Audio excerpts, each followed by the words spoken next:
திருச்சிற்றம்பலம்.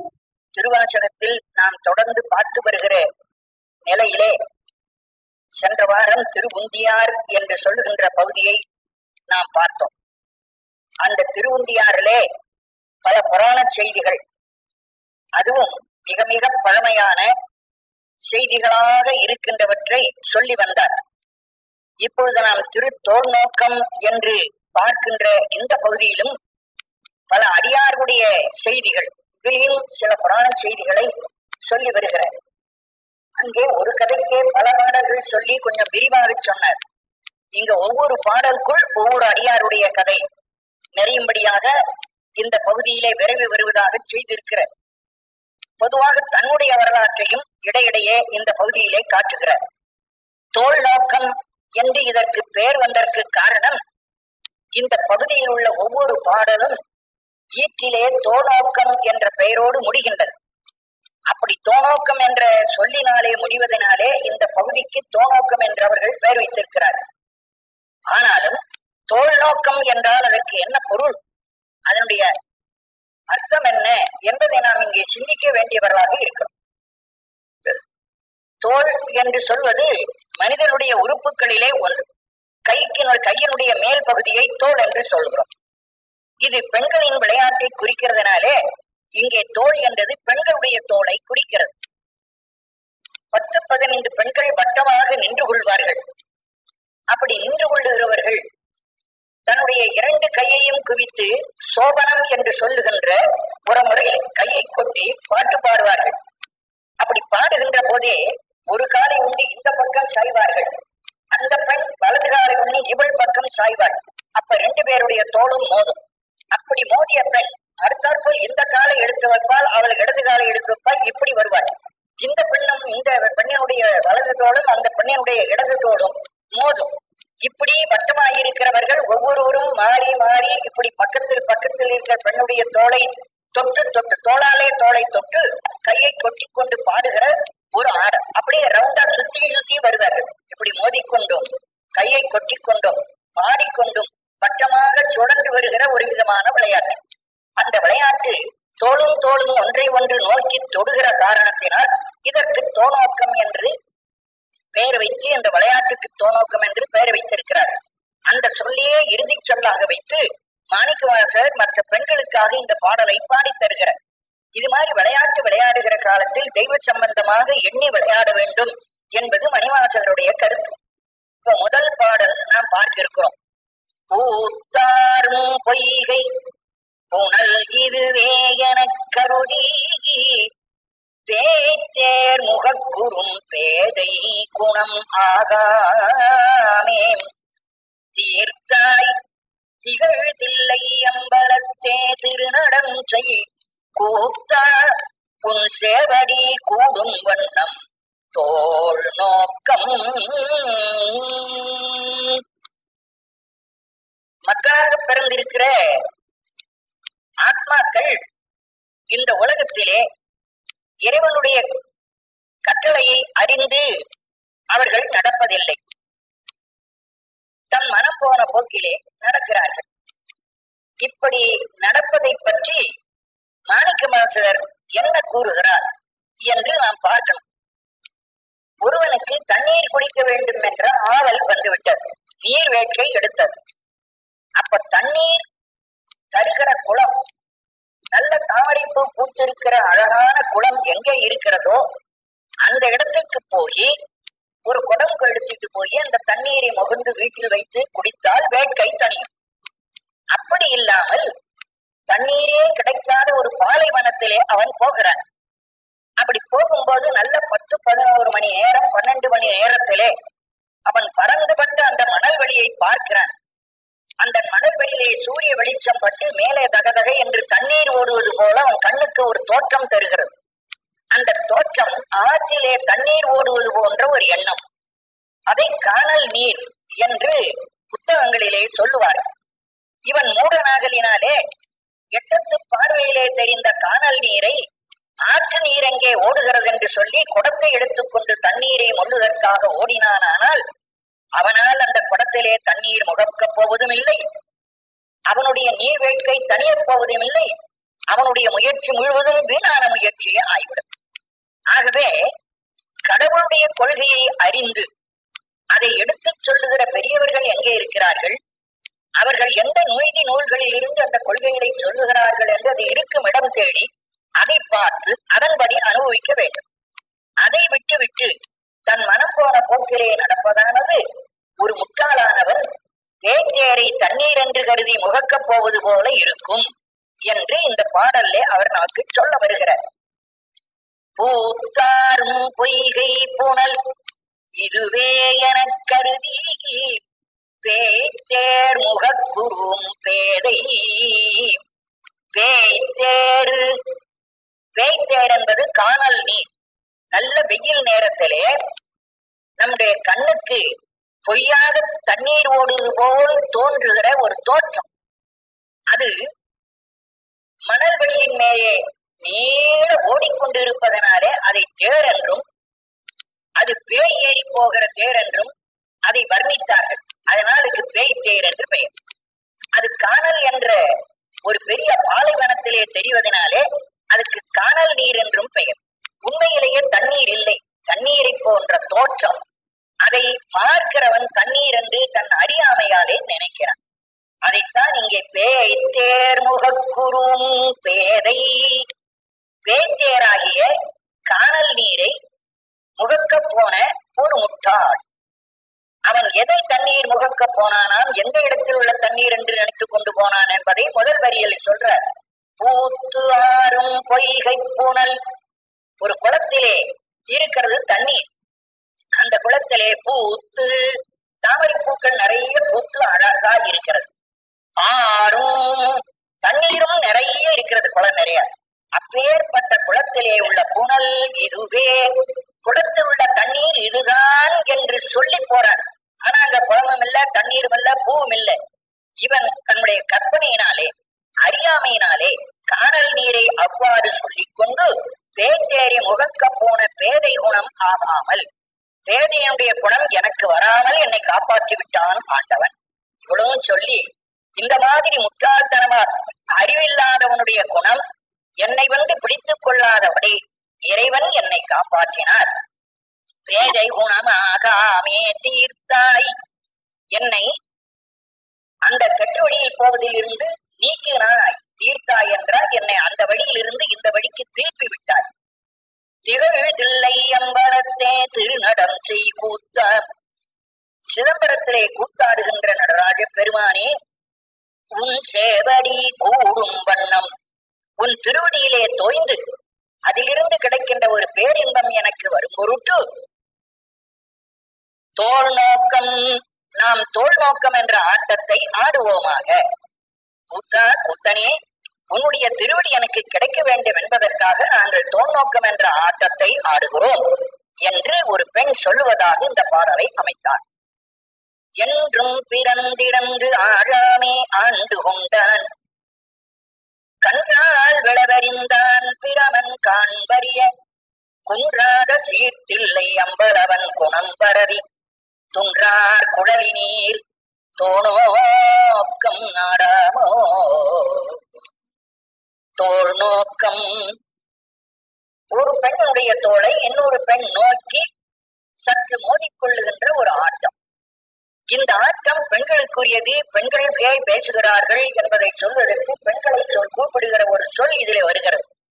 துன்றார் குழலி நீர், நெருங்கிய தலைமயிரை உடையவராகிய பெண்ணிரே, பெண்டீர். திருவந்தியாறுல இப்படி வந்த, திருவந்தியாறுல ஒரு பாட்டில விட பெண்களை கூப்பிடுவதாக சொற்கள் வரவில்லை. அதற்கு முன் இருக்கக்கூடியதாகிய பூவல்லி என்பதிலும் அதுபோல பெண்களை கூறி அழைக்கிறதாக சொல் வரவில்லை. ஆனா இதில் பெண்களை அழைக்கிற சொல் வருகிறது. பெண்கள் விளையாட்டானதுனாலே பெண்களின் பெயர் வருகிறது. துன்றார் குழலி நீர், நீங்கள் என்றும் பிறந்து இறந்து ஆழாமே ஆண்டு கொண்டான். என்றும் தொடர்ந்து அர்த்தம், எப்போதும் பிறக்கிறதும் இறக்கிறதும் பிறக்கிறதும் இறக்கிறதுமாக இந்த உலகத்திலே வந்து கொண்டிருக்கிற ஒரு தொடர்ச்சியை, அந்த தொடர்ச்சிக்குள் பூந்து கஷ்டப்படாதபடி ஆண்டு கொண்டான். இறைவன் நம்மை காப்பாற்றி விட்டான். அப்பேற்பட்ட இறைவனை 2 பேர் தேடி போனார்கள். கன்றால் விளவறிந்தான். கன்றுக்குட்டியினாலே விளாம்பரத்தை அடித்தவனாகிய திருமால் ஒருவன், பிரமன் நான்முகன் ஒருவன். இந்த ரெண்டு பேரும் காண்பறிய, ரெண்டு பேராலும் காண முடியாதவனாகிய குன்றாத சீர்தில்லை அம்பலவன். தில்லை அம்பலத்தில் இருக்கிற பெருமான், திருமாலாலும் பிரமனாலும் காண முடியாதவனாகிய தில்லை அம்பலத்து இறைவன் என்று சொல்ல வருகிறார். அதிலே திருமாலை சொல்ல போது திருமால் எப்படிப்பட்டவன் என்று திருமாலுடைய வரலாறு ஒன்று இங்கே சொல்லுகிறார். கன்றால் விளவெறிந்தான். திருமாலுடைய அவதாரத்திலே கண்ணன் என்று சொல்லுகிற ஒரு அவதாரம் கிருஷ்ண அவதாரம். அந்த கிருஷ்ண அவதாரம் சிறு பிள்ளையாக இருந்து அவன் சிறைச்சாலையிலே குழந்தையா பிறந்து சிறைச்சாலையிலிருந்து போய் அவனை ஆயர்பாடியிலே கொண்டு போய் விட்டு விடுகிறார். ஒரு இடையர்கள் வாழ்கிற ஒரு தெரு, அதான் ஆயர்பாடி. அந்த இடையர் வீட்டிலே யசோதை என்ற வீட்டுல ஒரு பெண் குழந்தை இருக்கு. இந்த கிருஷ்ணன் ஆண் குழந்தையை அங்க போட்டு யசோதையை பெற்றெடுத்த ஒரு பெண் குழந்தையை தூக்கி மறுபடியும் அந்த சிறைச்சாலையில கொண்டு போய் வைத்து விடுகிறார்கள். இப்போ ஆயர்பாடிக்கு வந்து அந்த சிறு குழந்தை கண்ணன் என்ற பெயரோடு வளர்ந்து கொண்டு வருகிறார். அவன் பல அரிய விளையாடல்களை எல்லாம் செய்கிறான். இந்த கண்ணனை கொண்டு விட வேண்டும் என்று ஹம்சன் பல ஏற்பாடுகள் செய்தான். அந்த ஏற்பாட்டுல ஒரு ஏற்பாடு, 2 அரக்கர்களை அனுப்பி கண்ணனை ஒரு விழாமரத்திலே நிற்க வச்சு ஒரு கண்டுக்குட்டி மிரண்டு போய் அவனை முட்ட வருவது போல் முட்டி மரத்தோடு கண்டுக்குட்டி கண்ணனை நசிக்க விட வேண்டும் என்பது ஏற்பாடு. ஒரு ராட்சசன் மரமா நிக்கணும், இன்னொரு ராட்சசன் கண்டுக்குட்டியா வரணும். ஏன்னா கண்டுக்குட்டி மேய்க்கிற இடத்துல கண்டுக்குட்டியா ராட்சசம் வந்தா தெரியாது. அதனால இந்த ராட்சசன் கண்டுக்குட்டியா வந்து மிரண்டு கண்ணனை அப்படியே முட்டி தள்ளி மரத்தோடு வச்சு அமுக்கி கொண்டு விட வேண்டும் என்று கம்சன் ஏற்பாடு பண்ணி 2 பேரையும் அனுப்பி இருந்தான். மாடு மேய்க்கிற இடத்திலே வழக்கம் போல கண்ணன் தன்னுடைய மாடுகள் கன்றுகளை எல்லாம் ஓட்டிக்கொண்டு மேய விட்டு கொண்டிருக்கிறான்.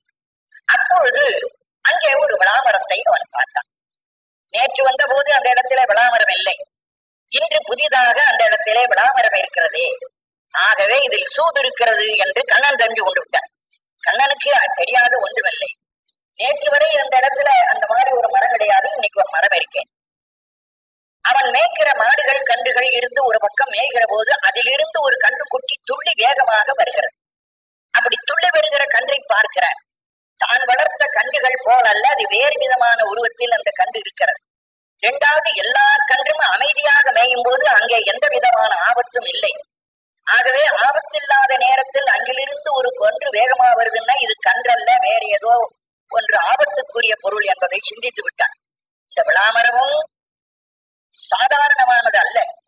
இப்பொழுது நம்மை நோக்கி வருகிற கன்றும் சாதாரண கன்றல்ல, 2 பேரும் 2 அரக்கர்கள் என்பதை தீர்மானம் பண்ணினான்.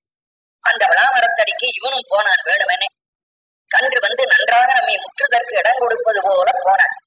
கன்று நெருங்கி போன போது சடார் என்று இந்த கன்றினுடைய பின்னங்கால் 2ஐயும் பிடித்துக் கொண்டான்.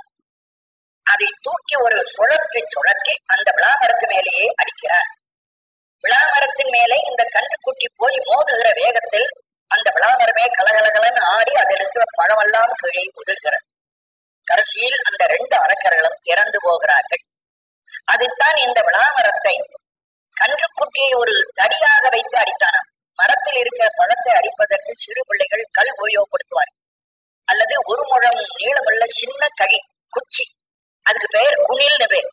அந்த குணில் என்ற குச்சியை சுடக்கி அடித்தால் காய்கள் விடும். அதுபோல இவன் கன்றுக்குட்டியே ஒரு அடிக்கும் குச்சியாக வந்து கனி உகுத்தானாம். அதான் கன்றால் விளவெறிந்தான். கன்றுக்குட்டியினாலே விளாமரத்தினுடைய பழத்தை உதித்தவனாகிய திருமால் என்று இந்த அழகான வைணவருக்குரிய ஒரு விளையாட்டை சைவர்கள் அதில் எந்த விதமான ஒரு வியாபூலமும் இல்லாமல் அதை அழகா எடுத்து காட்டுகிறார். சங்க காலத்திலே சிலப்பதிகாரத்திலே இந்த கதையை ஒரு பாட்டில சொல்றார்.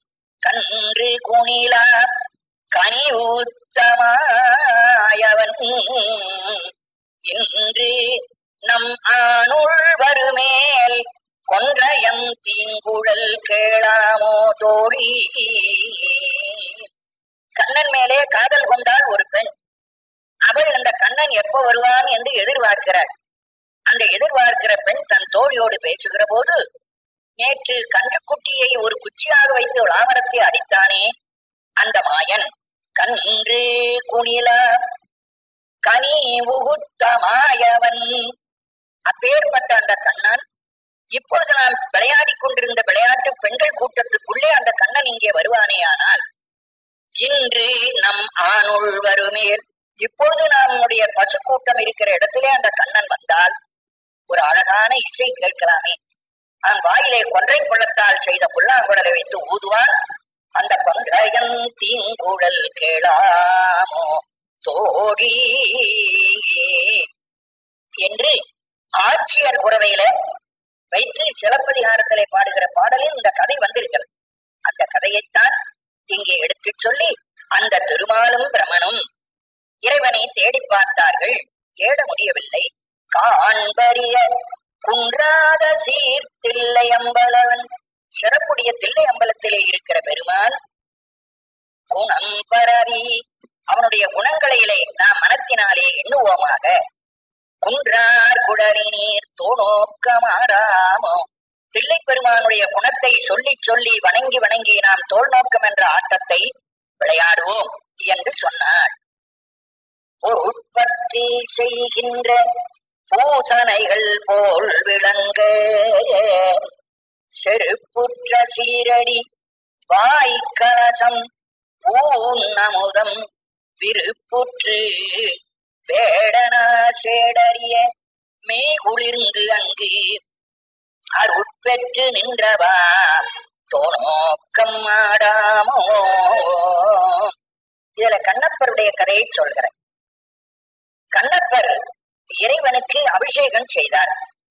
அபிஷேகம் செய்கிற போது பழைய பூக்களை எல்லாம் கையினாலே அகற்றி விட்டு அப்புறம் ஒரு குடத்துல தண்ணீர் எடுத்துட்டு போய் சுவாமி மேல தண்ணீர் ஊற்றி அபிஷேகம் பண்ணி அப்புறம் இந்த சுவாமிக்கு முன்ன ஏதாவது ஒரு பொருளை நிவேதனமா வச்சு நிவேதனம் எல்லாம் பண்ணுவார். இப்ப கண்ணப்பர் இந்த 3 விதமான பூஜை பொருளை எப்படி கை கொண்டார் என்று சொல்றார். செருப்புற்ற சீரடி, செருப்பு போட்ட கால்தான் சுவாமி மேல் இருந்த பூவை துடைக்கிற கை. இந்த சுவாமி மேல பூ போட்டுக்காங்க நேத்தி பூஜை பண்ணவங்க, இன்னைக்கு பூஜை பண்றவங்க தன் கையால் தான் அந்த பூ எடுத்து போடுவார். ஆனா இந்த கண்ணப்பர் எதை பயன்படுத்தினார்? கைக்கு பதில் செருப்பு போட்ட காலை அப்படி தூக்கி பழைய பூ தள்ளிட்டார, காலால தள்ளி விட்டா. அது ஒன்று ஒரு உபகாரம். அப்படின்னா இது பூஜைக்கு ஆகாத எதிர்மறையான செய்தி. ஆனாலும் இறைவன் அதை உகக்கிறான். செருப்புற்ற சீரடி, செருப்பணிந்த சிறப்பு வாய்ந்த காலை நிர்மாலிய பூக்களை தள்ளுகிற கையாகவும், வாய் கலசம், தண்ணீரை தனியா ஒரு குடத்துல மொண்டு போல ஆத்துக்குள்ள அப்படி குனிந்து வாயிலே தண்ணீரை முண்டு வாயிலேயே தண்ணி எடுத்து போறார். அப்ப வாய் என்று சொல்லுகிற முழு வாய் தான் கண்ணப்பர் தண்ணீர் கொண்டு போகிற கலசம். வாயே தண்ணீர் கொண்டு போகிற குடம், அதை குடமா வைத்துக் கொண்டார். அதன் பிறகு அவர் நிவேத்தியத்து கொண்டு போன சாப்பாடு என்ன? ஊன் அமுதம், வெறும் மாம்சம், வேற எதுவும் கலப்பில்லை. அந்த பன்றி போன்ற மிருகங்களுடைய உறுப்புகளை அறிஞ்சு அந்த இறைச்சியை எடுத்து தணல்ல பக்குவமா வேக வச்சு அதை மட்டும் எடுத்துட்டு போய் சுவாமிக்கு வச்சாரு. அதுல வேற சோறுகிறது கிடையாது. வெறும் அந்த இறைச்சி கறி மட்டும்தான் இறைவனுக்கு நிவேதமாக கொடுக்கப்படுது. 3 பூஜைக்கு ஆகாத நிலை. ஆனால் அது எப்படி ஏற்றுக்கொள்ளுகிறான் இறைவன் என்று கேட்டால், பொருட்பற்றி செய்கின்ற பூசணங்கள் போல் விளங்க, பொருள் பற்றி ஆகமங்களிலே கூறப்பட்டிருக்கிற பொருளை பின்பற்றி பூஜை எப்படி செய்ய வேண்டும் என்று நீதி நூல்கள் ஆகமங்கள் சொல்லியிருக்கோ, அதை பின்பற்றி செய்யப்படுகிற பூஜையை போலவே இறைவன் இதை ஏற்றுக்கொண்டுட்டான். ஆகமங்கள்ல எப்படி சொல்லி இருக்குன்னா, ரொம்ப பரிபக்குவமா கையாலே அந்த பழைய பூவை தள்ளிவிட வேண்டும். அதற்கு பிறகு ஒரு குடத்திலே தண்ணீர் கொண்டு போய் இறைவனுக்கு அபிஷேகம் பண்ணணும். அப்புறம் தூய்மையான அரிசியினாலே வேகவிடப்பட்ட அன்னத்தை நிவேதனம் செய்ய வேண்டும். இது ஆகமத்தில் சொன்னது. ஆகமத்தில் சொல்லப்பட்டபடி செய்கின்ற பூஜையை போலவே இவர் செய்த இந்த அனாச்சாரமான பூஜையும் விளங்கிற்று. இது நான் தான் அனாச்சாரம் என்று சொல்றமே தவிர இறைவன் என்ன பண்ணிட்டான்? இத நல்லதா ஏத்து விட்டானா? விருப்புற்ற அந்த ஆகம பூஜையை போல இந்த 3ஐயும் வைத்து இறைவனுக்கு செய்கிற பூஜையே விரும்பி செய்கிறார் வேடனார். விருப்புற்று வேடனார், ரொம்ப மன விருப்பத்தோடு அன்போடு வேடனார் அன்புற்று செய்த வேடனார். செய்தான்னு ஒரு சொல்லுங்க நடுவில் வருவிச்சு அந்த ரெண்டு சொல்லியும் சேர்க்கணும். விருப்புற்று ஆசையோடு அன்போடு செய்த வேடராகிய கண்ணப்பர். கண்ணப்பன்னு கூட சொல்ல வேடனார் ஆறு விகுதி கொடுக்கிறார். ஏன்னா இவ்வளவு தாழ்ந்த நிலை என்று நினைக்காதீர்கள், இவர் செய்தது அத்தனையும் மிக மிக உயர்ந்த காரியங்கள் என்பதை காட்டுவதற்கு கண்ணப்பனை வேடன் என்று சாதாரண சொல்லால் சொல்லாமல் வேடனார் வேடனார் சேடறிய அந்த வேடனாராகிய அவர் இறைவனுடைய புகழ் எங்கும் விளங்க சேடறிய மெய் குளிர்ந்து அந்த பெருமை எங்கும் திகழ மெய் குளிர்ந்து தன் உடம்பெல்லாம் குளிர்ச்சி உற்றார். அந்த சேடனார் இப்படி ஒரு பூஜை செய்து அந்த இறைவனுடைய பெருமையானது உலகம் விளங்கும்படியாக தன் மெய்யெல்லாம் குளிர்ந்த உடம்பு முழுத அன்பு உருவமாகி விட்டார். அருள் அன்பு அன்பு அப்படி அன்பு உருவமானதோடு அல்லாமல் இறைவன் அவருக்கு என்ன செய்தார் கடைசியில் என்றால் அருள் பெற்று நின்றவா. கடைசியில இறைவனிடத்திலே திருவருள் பெற்றார். தன் கண்ணை தோன்றுகின்ற போது அவர் என்ன பண்ணிவிட்டார், கண்ணப்பனை பார்த்து கண்ணப்பனே நில்லு கண்ணப்ப நில்லு கண்ணப்ப நில்லு கண்ணப்ப, தோண்டாதே நின்று அப்படின்னா கண்ணை தோண்ட வேண்டாம் நின்று விடு, அதை நிறுத்துங்கிறதுக்கு சொன்னார். அது மட்டுமல்ல, அந்த நில்லுன்னு சொன்ன வார்த்தை என்னாச்சு, அடுத்தபடி நீ என் பக்கத்திலே நெல்லுன்னு வேற சொல்லிட்ட. இதே கோலத்தோடு என்றும் நீ என் பக்கத்தில் நிற்பாயாக என்றும் அந்த வார்த்தைக்கு பொருள் வந்து விட்டது. அதனால்தான் நின்றாவா அந்த இறைவனிடத்திலே திருவருளை பெற்று அந்த இறைவனுடைய சந்நிதியிலேயே நின்று கொண்டிருக்கின்ற ஒரு பெருமையை பெற்றவர். அந்த பெற்றது என்ன ஆச்சரியம், பெற்றது என்ன ஆச்சரியம், அதை நாம் பாட்டு பாடி தோநோக்கம் ஆடாமோ. ஒரு வேடன் இறைவனுக்கு இப்படி அனாச்சாரமான பூஜையா இருந்தாலும் அதையும் செய்து இறைவனாலே ஏற்றுக்கொள்ளப்பட்டு இறைவனுடைய சன்னதியில் நீ என்றும் நிற்பாயாக என்று சொல்லுகிற ஒரு பெருமையும் அவருக்கு கொடுத்திருக்கிறான் என்றால் அந்த பெருமையை நாம் பாட்டாக பாடி தோல் நோக்கம் ஆடுவோம் என்று சொல்கிறேன். நின்றவா என்று சொல்லுகின்ற அந்த சொல் இன்றைக்கு நாம் திருக்காலத்தி மலைக்கு போனோம்னா அந்த சுவாமியினுடைய சன்னதி மேற்கு பார்த்த சன்னதியில ஒரு பிரகாரம் ஒன்று, பிரகாரத்தினுடைய வழி போகும். அதற்கும் கொஞ்சம் மேற்கே ஒரு மேடை.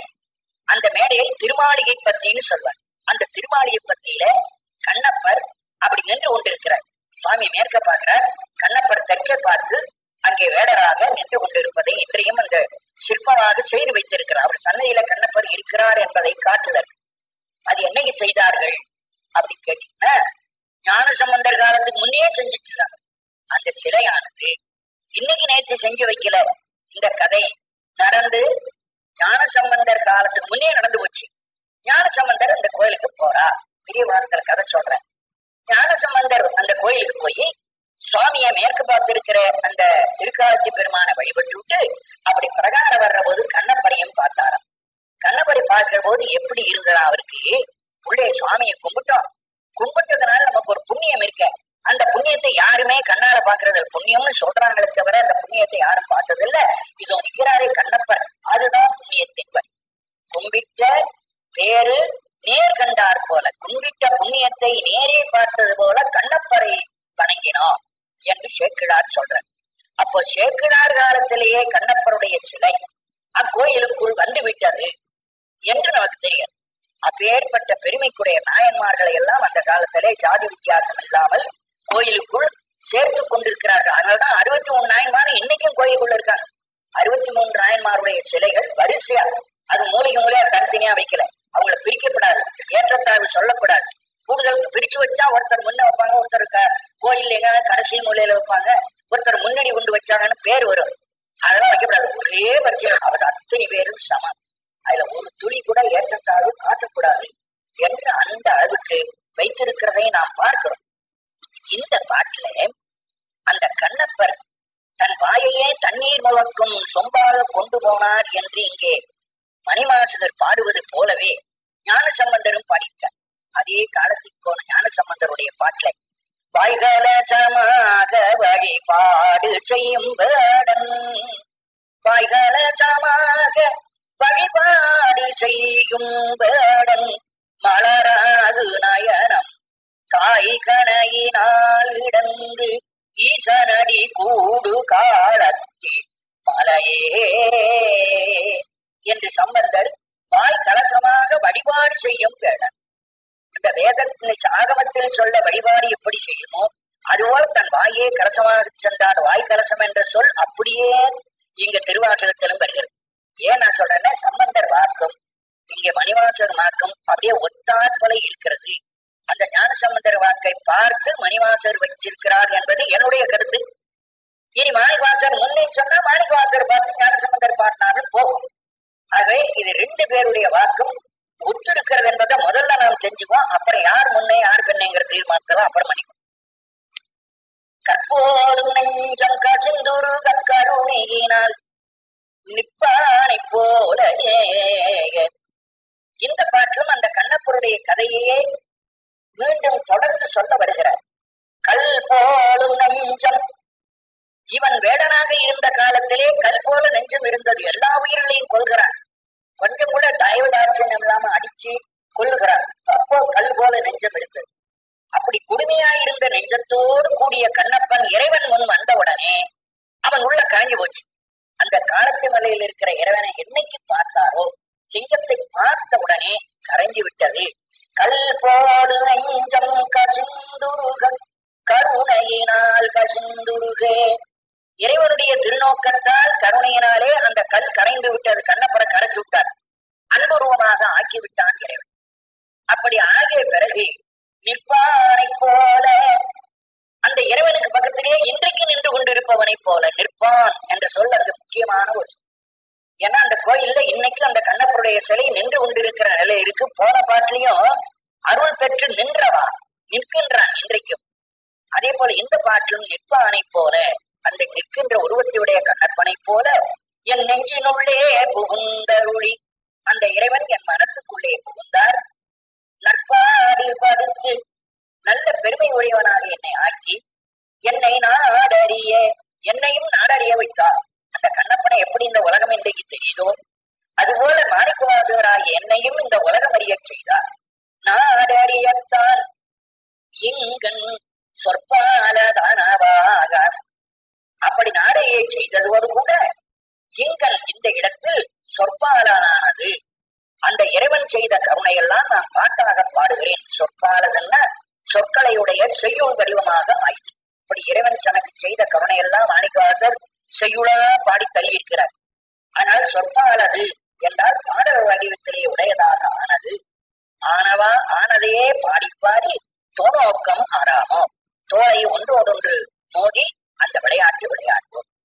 நிலம் நீர் நெருப்பு உயிர் நீள் விசும்பு நிலாப்பகலோம் புலனாய மைந்தனோடு என்பதையாகி இந்த 8 வகையாக இறைவன் அடங்கி விடுகிறான். இறைவன் எப்படி இருக்கிறான் என்றால் நிலம் எங்கெங்கே நிலம் விரிந்திருக்கிறதோ அந்த நிலம் முழுவதும் இறைவன் இருக்கிறான். நீர் நிலம் இல்லாமல் அடுத்தாப்புல சமுத்திரம் தண்ணீராக இருந்தால் அந்த தண்ணீரிலும் இறைவன் இருக்கிறான். நெருப்பு நிலத்துக்கு மேலே எங்காவது தீ எரிந்தால் அந்த தீயிலும் இறைவன் இருக்கிறான். உயிர் உயிர்னா காற்று, உயிர்ப்பு அது காற்று. அந்த உயிர்ப்பு என்பதுதான் உயிர் என்ற சொல்லாக காற்று என்ற பொருளுது. நெருப்புக்கு மேலே காற்று இருந்து கொண்டிருக்கிற நெருப்பு எரிவதற்கு அந்த காற்று துணை செய்கிறது. அந்த காற்று எங்கெங்கெல்லாம் உண்டோ அத்தனை இடத்திலும் இறைவன் இருக்கிறான். காற்றே இறைவனாய் இருக்கிறான். நீள் விசும்பு அந்த காற்றுக்கும் மேலே அளவிட முடியாத அளவுக்கு நீண்டு போய்கொண்டே இருக்கிற ஆகாயம். விசும்பு எவ்வளவு தூரம் இருக்கு, மானம் எவ்வளவு நீளம் இருக்குன்னு யாராலும் சொல்ல முடியுமானா முடியாது. அது நீண்டு கொண்டே இருக்கும். போக போக போய்கொண்டிருக்குமே தவிர எல்லையே கிடையாது. எல்லையற்றதாக நீண்டு கொண்டு போகிற விசும்பு. ஆக பஞ்சபூதத்திலும் அந்த இறைவன் இருக்கிறான். அது மட்டுமல்ல, நிலா பகலோன் புலனாய மைந்தனோடு என்பதையாய் நிலா சந்திரனாகவும் பகலோன் சூரியனாகவும் இருக்கிறான். அஞ்சோடு இந்த 2 சேர்த்துன்னா 7 ஆகும். அதுக்கு பிறகு புலனாய மைந்தன் எல்லாவற்றையும் உணர்ந்து கொள்ளுகின்ற மைந்தனாகிய உயிர். அதை ஏவானன் என்று சாஸ்திரத்திலே இந்த பெயரை சொல்வார். நம்முடைய உயிர் தான், ஒவ்வொருவருடைய உள்ளத்திலும் இருக்கிற உயிர். அப்போ மண்ணு நீரு நெருப்பு காற்று ஆகாயம் என்ற பஞ்சபூதத்திலும் இருக்கிறான். சூரியன் இடத்திருக்கான், சந்திரன் இடத்திருக்கிறான். நம்ம மாதிரி இருக்கிற உயிருக்குள் உயிராகவும் கடவுள் இருக்கிறான். ஆக மொத்தம் 5 2 7 1 8. அதான் எண்பகையாய் உணர்ந்து நின்றான். இந்த 8 வகையான இடங்களிலும் அவன் கூடியிருக்கிறான். அவன் எல்லா இடத்திலும் கலந்திருக்கிறான். அந்த உலகு ஏழன. இன்னும் கூட அவனை பார்த்தானால் இந்த ஒரு உலகம் மட்டுமல்ல, 7 உலகமும் அவன் தான். உலகு 7 என்று சொல்லும்படியாக திசை 10 என, திசைகள் 10 என்று சொல்லும்படியாக தான் ஒருவனுமே, அந்த ஒரே ஒரு கடவுள். கடவுள் பலர் என்று சொல்கிறதெல்லாம் சும்மா மக்களுடைய மத்தியிலே அறியாமையினாலே வழங்குகிறத விட, இந்த மாதிரி மாணிக்கவாசர் போன்ற உயர்ந்த தத்துவ ஞானிகள்லாம் கடவுள் ஒருவன் தான் என்பதை நமக்கு சொல்லிக் கொடுத்து கொண்டே வருகிறார். ஒருவனுமே, தான் ஒருவனுமே, ஒரே ஒருவனாயிருக்கிற கடவுள் உலகு 7 திசை 10 என பலவாகி நின்றவா. பல பொருளாக உலகத்திலே விரிந்து இருக்கின்றது. என்ன ஆச்சரியம்! அந்த விரிந்து நிற்கின்றதை பாடி பாடி தோணோக்கம் ஆடாமோ, தோணோக்கம் என்ற விளையாட்டை நாம் ஆடுவோம் என்று ஒரு பெண் சொல்றார்.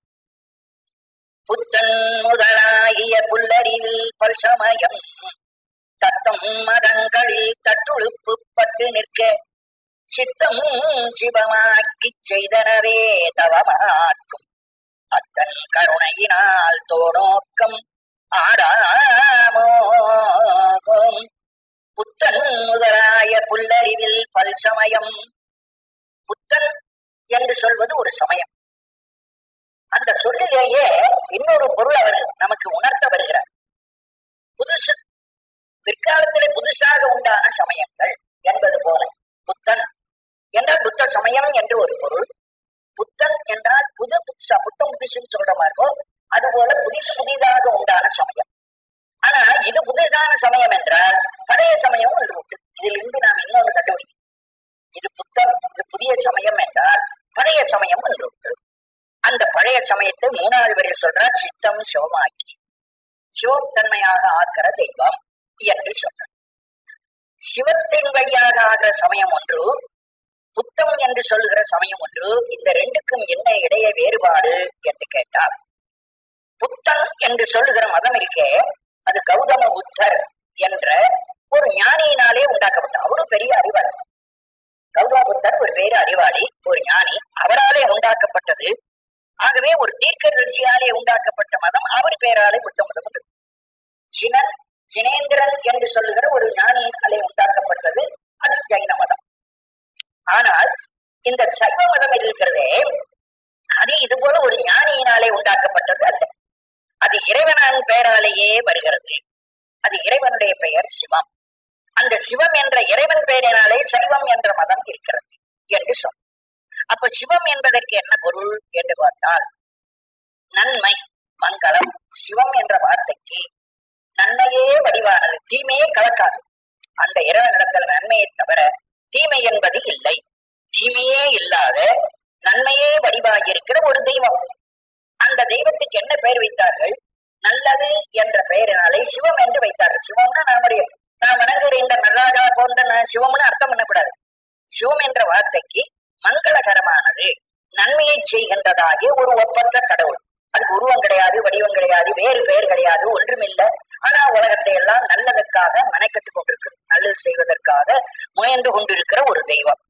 அந்த தெய்வம் அது சிவம் என்றதின் பெயராலே, சிவத்தினாலே ஒரு மதம், அந்த தெய்வத்தின் பெயரால் உண்டான மதம். இது தெய்வத்தின் பெயரால் வந்தது, தீர்க்கதரிசியின் பெயரால் பிற்காலத்தில் வந்த மதம். அதனால் இவர் என்ன சொல்றார்? இந்த பிற்காலத்து மதங்கள் எல்லாம் ஒன்றுக்கொண்டு தட்டுழுப்பு பற்றி நிற்க, அதாவது தடுமாறி கொண்டிருக்க, அதாவது ஒருத்தருக்கொருத்தர் வாதம் செய்து கொண்டு, அது மாதிரிதான் நடுக்காலத்திலே புத்த மதம், ஜைன மதம், சைவம் எல்லா மதங்களும் ஒன்றோடொன்று வாதாடி வீண் பொழுதை போக்கின. அப்படி மதங்கள்லாம் வாதாடி கொண்டிருக்க, அது போகட்டும். ஆனால் இந்த இறைவன் என்ன பண்ணான்? மாணிக்கவாசகர் இந்த வாதத்துல போய் சம்மந்தப்படுத்தாம இவருடைய மனத்தை சிவமாக மாற்றிவிட்டான். சித்தம் சிவமாக்கி இவருடைய உள்ளத்தை மங்களகரமாக நல்ல மனமாக ஆக்கினார். சிவமாக்கினார் என்றால் சிவமாகிய கடவுள் என்று அர்த்தம் இல்லைங்க. சிவமாக்கினார்னா மங்களகரம், முதலை சொல்லியிருந்த நன்மை நிலையுடையதாக ஆக்கிவிட்டார். சிவமாக்கி செய்தனவே தமமாக்கும். என் மனத்தை நல்ல மனம் ஆக்கிறதுனாலே நான் எதை செய்தாலும் அந்த காரியங்கள் எல்லாம் இறைவன் ஏற்கின்ற நல்ல காரியங்களாகவே ஆயிட்டன. நான் தப்பு செய்தால் கூட இறைவன் என்ன பண்றான்? அதை நல்லதாக ஏற்றுக்கொண்டான். பண்றான். எனவே மனசு சுத்தமா போச்சு. மனசு சுத்தமா போன பிறகு ஒருவன் செய்கிற காரியம் தற்செயலா தவறாயிருந்தால் கூட அதையும் இறைவன் நல்ல பொருளாக ஏற்றுக்கொண்டு கொடுத்தார். இப்ப கண்ணப்பர் கதையே அப்படித்தான். கண்ணப்பருடைய உள்ளம் சிவமா மாறி போச்சு. அவர் உருவமே சிவமாக அன்பா மாறிவிட்டார். அதன் பிறகு அவர் வாயால கொண்டு போய் எச்சு தூக்குறாரு, மாம்சத்தை நோக்கியமா வைக்கிறாரு, காலால அவர் பழைய பூவை தள்ளுறாருன்னா அவருடைய காரியங்கள் எல்லாம் பாவ காரியங்கள்னு அர்த்தமே இல்லை. உள்ள தூய்மையா இருக்கிற செய்யறதுனால அதை தீய காரியமாக அனாச்சாரமாக கொள்ள முடியாது. அதுதான் சொல்றார், சித்தம் சோமாக்கி செய்தனவே தோமாட்டம்.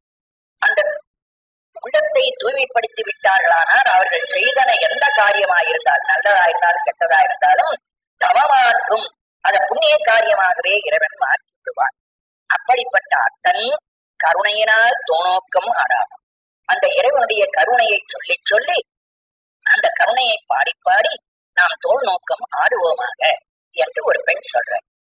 அதன் பிறகு மார்க்கண்டேயருடைய கதை அடுத்த பாட்டில் சொல்ற. இப்படி ஒரு பாட்டுல கண்ணப்பர், அதன் பிறகு இப்பொழுது இந்த பாட்டுல வரும்போது மார்க்கண்டேயருடைய வரலாறு வருகிறது. தீதில்லை மாணி சிவகருமம் சிதைத்தானை சாதியும் வேதியன் தாதை தனை தாழ்கிறண்டும் சேதிப்ப ஈசன் திருவருளால் தேவர் தொழ பாதகமே சோறு பற்றினவ தோக்கம். தீது இல் மாணி, தீதில்லைங்கிறது சாரியை, அதுக்கு அர்த்தம் கிடையாது. அதனால தீது இல் மாணி, எந்த குற்றமுமே அவரிடத்தில் தன்னிடத்தில் இல்லாதவராக இருக்கிற ஒரு பிரம்மச்சாரி, கல்யாணமாகாத பையன். மாணியன்னா பிரம்மச்சாரி. ஏன்னா அப்பதான் அந்த மார்க்கண்டேயருடைய சண்டேசர் என்று சொல்லுகிறவர் 7 வயசு நிரம்பிறவராய் அவர் பிரம்மச்சாரியாக இருக்கிறார். அதனால எந்த விதமான பாவமும் இல்லாத அவர் என்ன செய்தார்? சிவகருமம், சிவகர்மங்களை செய்கிறார். சிவனுக்குரிய பூஜை செய்கிறார். கர்மம்னா செயல், சிவகர்மனா சிவனுக்கு வேண்டிய பூஜை, நல்ல காரியங்கள். சிவம் என்ற வார்த்தைக்கே மொழி சொல்ற மங்களம் அல்லது நல்ல. சிவகர்மனா நல்ல காரியம் செய்தார். சிவலிங்கத்தை வச்சு அது தெய்வமா நினைச்சு அதுல பசுபால கொண்டு வந்து ஊத்துறாரு. அவர் செய்கிறது இப்படி மணல்ல பால ஊத்துறாரேன்னு அனுசிதமா நினைக்கப்படாது. அதை என்ன நினைச்சுக்கணும்? இறைவனுக்கு மனப்பூர்வமாக உள்ள சுத்தத்தோடு செய்கிறதுனால இறைவன் அது அபிஷேகமாக ஏற்றுக்கொள்கிறார். அதனால சிவகர்மம் செய்கிறார். சிவகர்மம், அந்த சிவகர்மத்தை தகப்பனார் பார்த்தார், பின்னாடி ஒழிஞ்சிருக்கு. அவர் என்ன பண்ணிட்டார்? அடப்பாவி, இப்படி ஊரார் மாட்டு பாலையெல்லாம் கறந்து இப்ப மணல்ல ஊத்துறானேன்னு அவர் நினைச்சார். அவருடைய நினைப்பு மனம் சுத்தம் இல்லாமல், இது சிவலிங்கத்தை மணலை சிவலிங்கம் என்று கருதாமல் ஊற்றுகிற பால் வீணாக போகிறது என்பதை நினைத்து அந்த சிவபூஜையை அழிக்கிறார், சிவபூஜையை கெடுக்கிறார். அதான் சிதைத்தானை. சிவபூஜை செய்யாமல் தடுக்க வந்த தகப்பனாரை. அந்த தகப்பனார் யார்? சிவபூஜையை தடுக்கவர் வேறு ஒருவரும் இல்ல, தாரை, தனக்கு அப்பாதான். அது மட்டுமல்ல, அவர் ஜாதியில் வேதியன், பிராமணன், உயர்ந்த ஜாதி. சாதியும் வேதியன். அப்படி அந்த சிவபூஜையை கெடுக்க வந்தவர் இருக்கிறாரே, அவர் பிறந்த குலத்தை நோக்கினால் வேதியன், வேதம் ஓடுகின்ற உயர்ந்த சாதிக்காரன். அவனுக்கு பூஜை என்பது செய்ய வேண்டும் என்பது நல்லா தெரியும். இந்த மாதிரி பூஜை செய்தால் அது புண்ணியம் என்பதும் அவன் தெரிஞ்சிருக்கணும். அப்படி தெரிஞ்சிருக்க வேண்டியவன் பிறந்ததுதான் ஜாதியை தவிர இந்த விஷயம் தெரியாதவனாக போனான். உள்ளபடிக்கே அவன் தகப்பனுக்கு சிவபூஜை என்பது என்ன என்பது தெரியாது. அதனால்தான் சேர்த்து விட்டான்.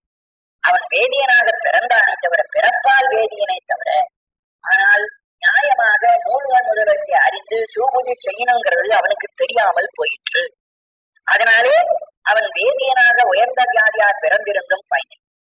அடுத்து தாரை, அதை செய்ய வந்தவன் இவனுடைய தன் மகன் தானே இந்த பூஜை செய்கிறான், செய்யட்டுமே என்று சந்தோஷப்பட்டிருக்கணும் தகப்பன்.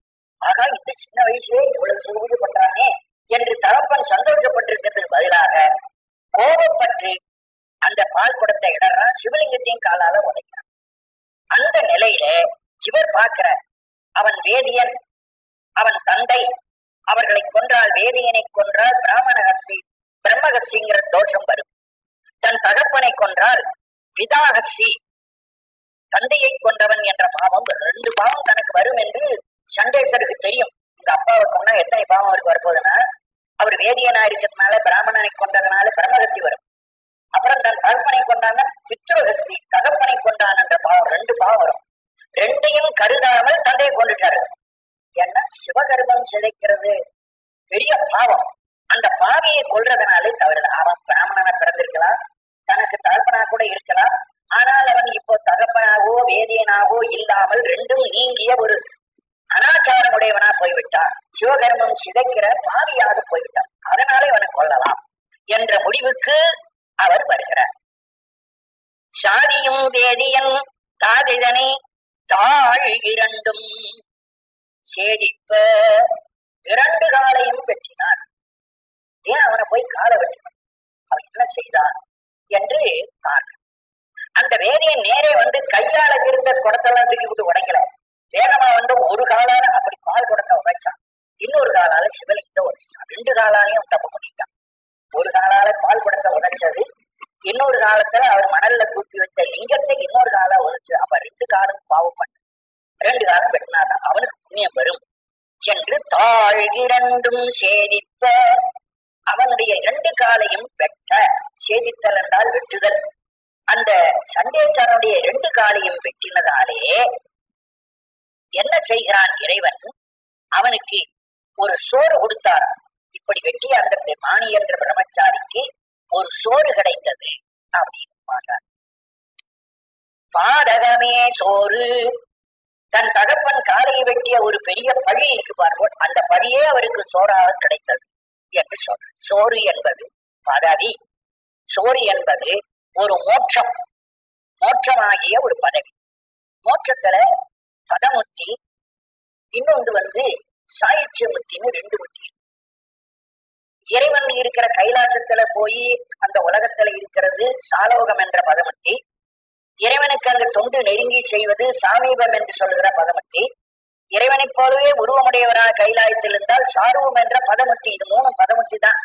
அந்த பதமுத்திலிருந்து மறுபடியும் கீழே வரலாம், மேலேயும் போலாம். அது நிலையானதல்ல.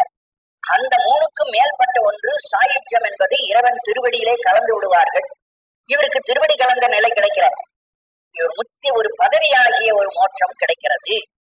இவர் தந்தையை கொன்றதாகிய பாவத்துக்கு இறைவன் நரகத்துக்கெல்லாம் அனுப்பியிருக்கணும். நரகத்துக்கு அனுப்பாம ஒரு பெரிய பதவியை கொண்டு வந்து கொடுத்தார். என்ன பதவி? சண்டேசனாம் பதவி கொடுக்கிறார். அது சாரூபம் என்று சொல்லுகிற பதவி. இறைவனுக்கு ஈசன் என்ற பெயர். இவனும் நீனும் ஈசன் என்ற பெயரை உடையவனா, சண்டீசன்.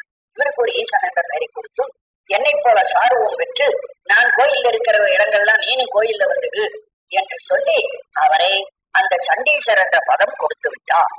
அதைத்தான் இங்கே சோறு பற்றினவா. அந்த பதவி கிடைத்ததை பாடி நாம் தோநோக்கம் ஆடுவோம். இந்த இடத்துல அந்த சோறு என்று சொல்லை இன்னும் கொஞ்சம் உங்களுக்கு நான் அழுத்தமாக இதுக்கு பதவிதான் என்ற பொருளை உங்களுக்கு காட்டு. அப்போ இதே போன்ற கதை, இந்த ஒரு நிலையை நம்முடைய திருநாவுக்கரசர் ஒரு பாட்டுல சொல்றார். இதே சண்டேசருடைய கதையை திருநாவுக்கரசர் சொல்றார். தழைத்ததோராத்தியின் கீழ் தாவரம் மணலால் கூப்பி. திருவாப்பாடிங்கிற ஊர், அங்க மன்னியாறுன்னு ஒரு ஆறு ஓடுது. அந்த ஆற்றங்கரையில ஒரு பெரிய ஆட்டி மரம், அந்த திருவாச்சி பூன்னு சொல்றவன் அந்த திருவாச்சி பூ பூக்குற ஒரு ஆட்டி மரம் ரொம்ப தழைச்சு விரிஞ்சு, அது ஆற்று மணல்ல நிழல் தரும். அந்த மரத்தின் நிழல்ல மணல் வெளியில போய் சண்டேசர் உட்கார்ந்தார். தழைத்ததோராத்தியின் கீழ் அங்கிருந்து ஆற்று மணலையே ஒரு லிங்கமா குவிச்சு வைக்கிறார். தாவரம் மணலால் கூப்பி. தாவரம் என்பது லிங்கம். லிங்கத்தை மணலால் குவித்தார். அதன் பிறகு அழைத்தங்கே ஆவின் பாலை கறந்து கொண்டாற்ற, அந்த இடத்துல பசுக்களுடைய பாலையெல்லாம் கறந்து கொண்டு வந்து அந்த சிவலிங்கத்துக்கு அவர் அபிஷேகம் பண்ணினார். அப்படி பண்ணி கொண்டிருக்கிற போது தகப்பனார் பின்னடியா வந்து தவறு செய்து விட்டார். பிழைத்த தன் தாரையை, குற்றம் செய்த தந்தை. என்ன குற்றம்னு சொல்லல, வாயால் சொல்ல கூசுறார்கள். என்ன பால் குடத்தை காலால் உதைத்தல் என்பது ஒரு குற்றம். அந்த சிவலிங்கம் மனநா செய்தார், சிவலிங்கத்தையே உதைத்தார் சொல்கிற குற்றம். இந்த 2 குற்றங்களை அவர்கள் சொல்லுதற்கு வாயால் கூசி பிழைத்த தாரை, குற்றம் செய்த தந்தை என்று மட்டும் சொல்லிவிட்டார்கள். ஆகவே இங்கேயும் கூட என்ன பண்ணார் பாருங்க, தீதில்லை மாணி சிவகர்மம் சிதைத்தான், சிவபூஜையை அழித்தான். என்ன செய்து அழித்தான்னு சொல்லல, அதை சேர்க்கிறார் தான் கதை சொல்லி ஆகணுமேனு ரெண்டையும் விளக்கமாக நமக்காக சொல்லி இருக்கிறார். இந்த பிழைத்தகன் காதை தாளை பெருங்கொடு மழுவால் வீச, ஒரு கோடலை என்ற ஒரு ஆயுதத்தினாலே காலை வெட்டிவிட, அப்ப இறைவன் என்ன பண்ணார், குழைத்ததோர் அமுதம் ஈந்தார், அவருக்கு அமுதம் கொடுத்தார். அமுதம்னா சோறுன்னு அர்த்தம். இங்க பாருங்க, இந்த சோறுங்கிற வார்த்தையும் அந்த அப்பர் சொன்ன அமுதம் என்ற வார்த்தையும் ரெண்டும் ஒன்னா சேருங்க. அப்படி சேர்த்தாதான் இதனுடைய பொருளை நமக்கு கண்டுபிடிச்சுக்கணும்.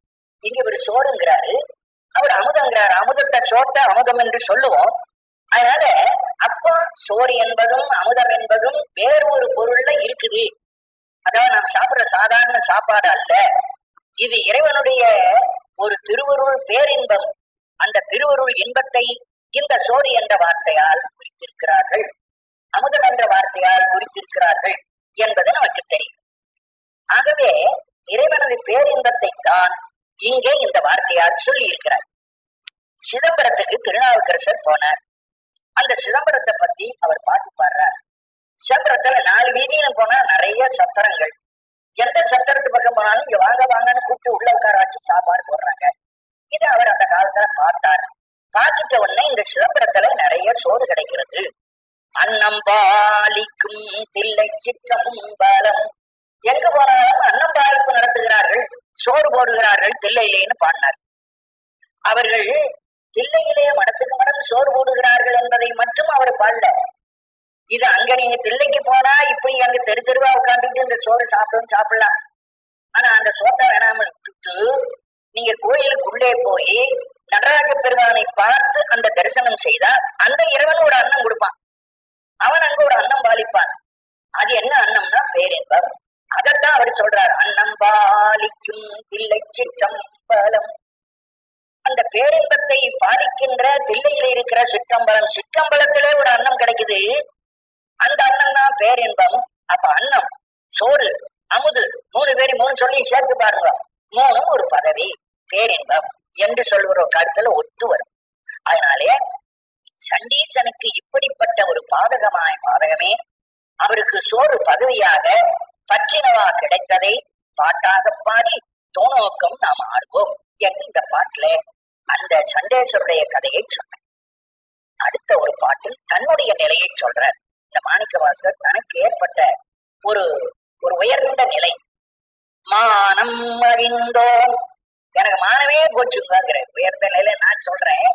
ஆனா மாணிக்கவாசகர் என்ன வார்த்தையால் சொல்றார், எனக்கு மானமெல்லாம் போய்விட்டது, மானம் அழிந்தோம், மதி மறந்தோம், அறிவெல்லாம் மறந்து போச்சு, எனக்கு எது புத்தியாலே எது புத்தி இல்லாம எது அறிவுடமே எது அறிவில்லாம எனக்கு ஒண்ணுமே தெரியல.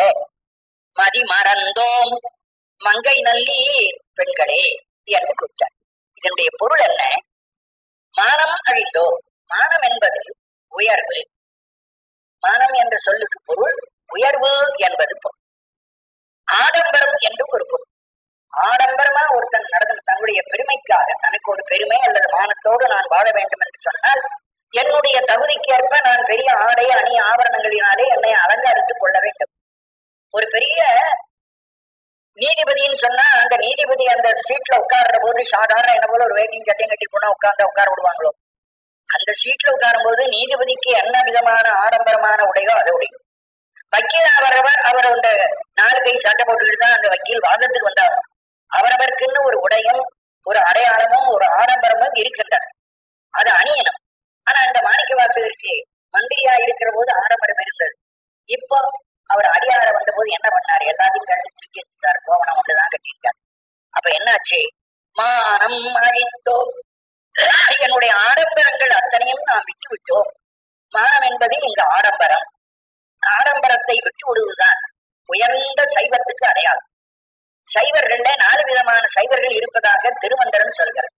அசுத்த சைவன், சுத்த சைவர், மார்க்க சைவர், கடும் சுத்த சைவர்னு 4 சொல்ற. அசுத்த சைவர்ங்கிறது சரியை கிரியை என்ற 2லும் ஒழுகுகிறவர்கள், 2 பேரும் சரியையிலும் கிரியையிலும் நிற்கிறவர்களுக்கு அசுத்த சைவர். ஏன் அசுத்த செய்வர்னு சொன்னான்னா, இவங்க செய்கிற தொண்டுக்கு உபயோகமாக உபகரணமாக எது இருக்கு? எல்லாம் அசுத்தமாயா காரியங்கள். இப்ப கோயில்ல கிரியை நடத்துறதுக்கு அபிஷேகம் பண்றாருன்னா பால் வேணும், தேன் வேணும். அப்படி பால் தேன்னா எங்கேருந்து வருது? இந்த உலகத்தில் இருக்கக்கூடிய பசுமாடு கறந்து கொடுக்கிற பால் தான், ஒரு தேனீ கட்டுகிற தேன் கூட்டுல இருந்து வர்ற தேன் தான். இதெல்லாம் மாயா காரியத்திலிருந்து கிடைக்கும். அதுபோல நிவேத்தியம் பண்றாரு, சோறு நிவேத்தியம் பண்றாருன்னா அதுவும் இந்த பூமியிலே விளைஞ்ச நெல்லிலிருந்து எடுத்த சோறு மாயா காரியத்தால் வந்து. தண்ணீர் அவர் அபிஷேகம் பண்றது, சந்தனம் அது, பூ அது. அவர் கொள்ளுகின்ற கிரியைக்கு வேண்டிய எல்லா பொருளும் மாயா காரியமாகிய அசுத்த மாயா காரிய பொருட்கள். அது கிடைக்கும். சரியில இருந்து வேலை செய்கிறார்களே, கூட்டுதல், மெழுகுதல். மெழுகிற போது பசுமாட்டு சாணம் போட்டு மெழுகிறார். கூட்டுகிறதுக்கு தொடப்பம் வைக்கிறார், அதுவும் இந்த அசுத்த மாயா காரிய பொருள். அவர் தோட்டம் வச்சு பூ பறிக்கிறார், பூவெல்லாம் அசுத்த மாயா காரியம்தான். இப்ப இறைவனுக்கு பறிச்சு சாத்திரமே இந்த பூவெல்லாம் பெரிய ஞானிகள் என்ன சொல்றார்கள்? எல்லாம் அசுத்த மாயா காரியப்பா, நமக்கு உயர்வு. தோட்டத்தில் கொடுத்த பூவே ரொம்ப பத்திரமா அசுத்தமல்ல தூய்மை என்று சொல்லி இறைவனுக்கு சாத்தி நாம் மகிழ்கிறோம். இந்த நிவர்த்தியத்தெல்லாம் கொண்டு போய் வச்சு இறைவனுக்கு உயர்வுன்னு நாம் படைக்கிறோம். ஏன்னா நம்முடைய நிலை கீழ்நிலை. நாம் இதுவரை செய்கிறவர்ல இறைவன் மகிழ்ச்சியா ஏத்துக்கிறான். கண்ணப்பர் பூச்சி போல நாம் கொடுக்கறது அசுத்தமாய என்று அவன் கருதுறதே இல்லை, அவன் ஏற்றுக்கொள்றான். ஆனா ஞானியா இருக்கிறவன் நம்மை பார்த்து என்ன சொல்றான்?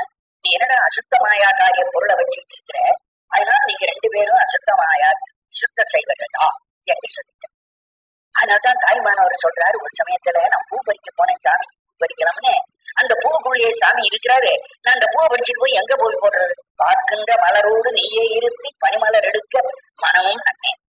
அப்போ ஞானிகளா வர்ற போது இந்த சரியை கிரியை எல்லாம் சுத்தம் இல்லைன்னு ஒதுக்குறதுனால இந்த 2ஐயும் அசுத்த செய்வர்னு நம்ம திருமூலர் சொல்லிட்டார். சரி, அப்ப சுத்த செய்வர் யார்? இந்த 2 நெறிக்கு மேல யோகம் ஞானம் என்ற 2 நெறியில இருக்கிறார்களே, அவர்கள் தான் சுத்த நெறியை சாட்டும் சுத்த சைவர். அவர்களுக்கு பூஜையில இது கிடையாது. அவர்கள் எல்லாம் தம் உடம்புக்குள்ளேயே வாய்மை, தூய்மை, அப்புறம் நல்லொழுக்கம், பொய்யாமை, கள்ளுண்ணாமை, இது போல நல்ல குணங்கள், நல்ல குணத்தையே மனத்தில் வச்சு பூசையாக செய்கிறார்கள் யோகிகள். அந்த யோகிகளுக்கு இந்த உலகத்தில் இருக்க பால், தயிர், நெய் என்ற பொருள் கிடையாது. அசுத்தமாயா காரிய பூஜைக்கு அது கிடையாது. அவர்கள் கொள்வது முழுவதும் நல்ல குணங்கள். அது சுத்தமாயா காரியம். சுத்தமாயா காரியத்தில இருந்து வருவது குணம், குணதத்துவத்தில் இருந்து வந்த பொருள். அதனாலே அவர்களை என்ன பண்ணிவிட்டார்கள்? சுத்த செய்வர். அதே போல ஞானிகளும் அப்படித்தான். ஞானிகள் என்ன பண்றார்கள்? தங்கத்தில் இருக்கின்ற அழுக்குகளை, மன அழுக்குகளை எல்லாம் போக்கி தான் பரிசுத்தனாகி இறைவனோடு தானும் ஒன்றி இருந்து இறைவனோடு இன்பம் அணைக்கிறார்கள் ஞானிகள்.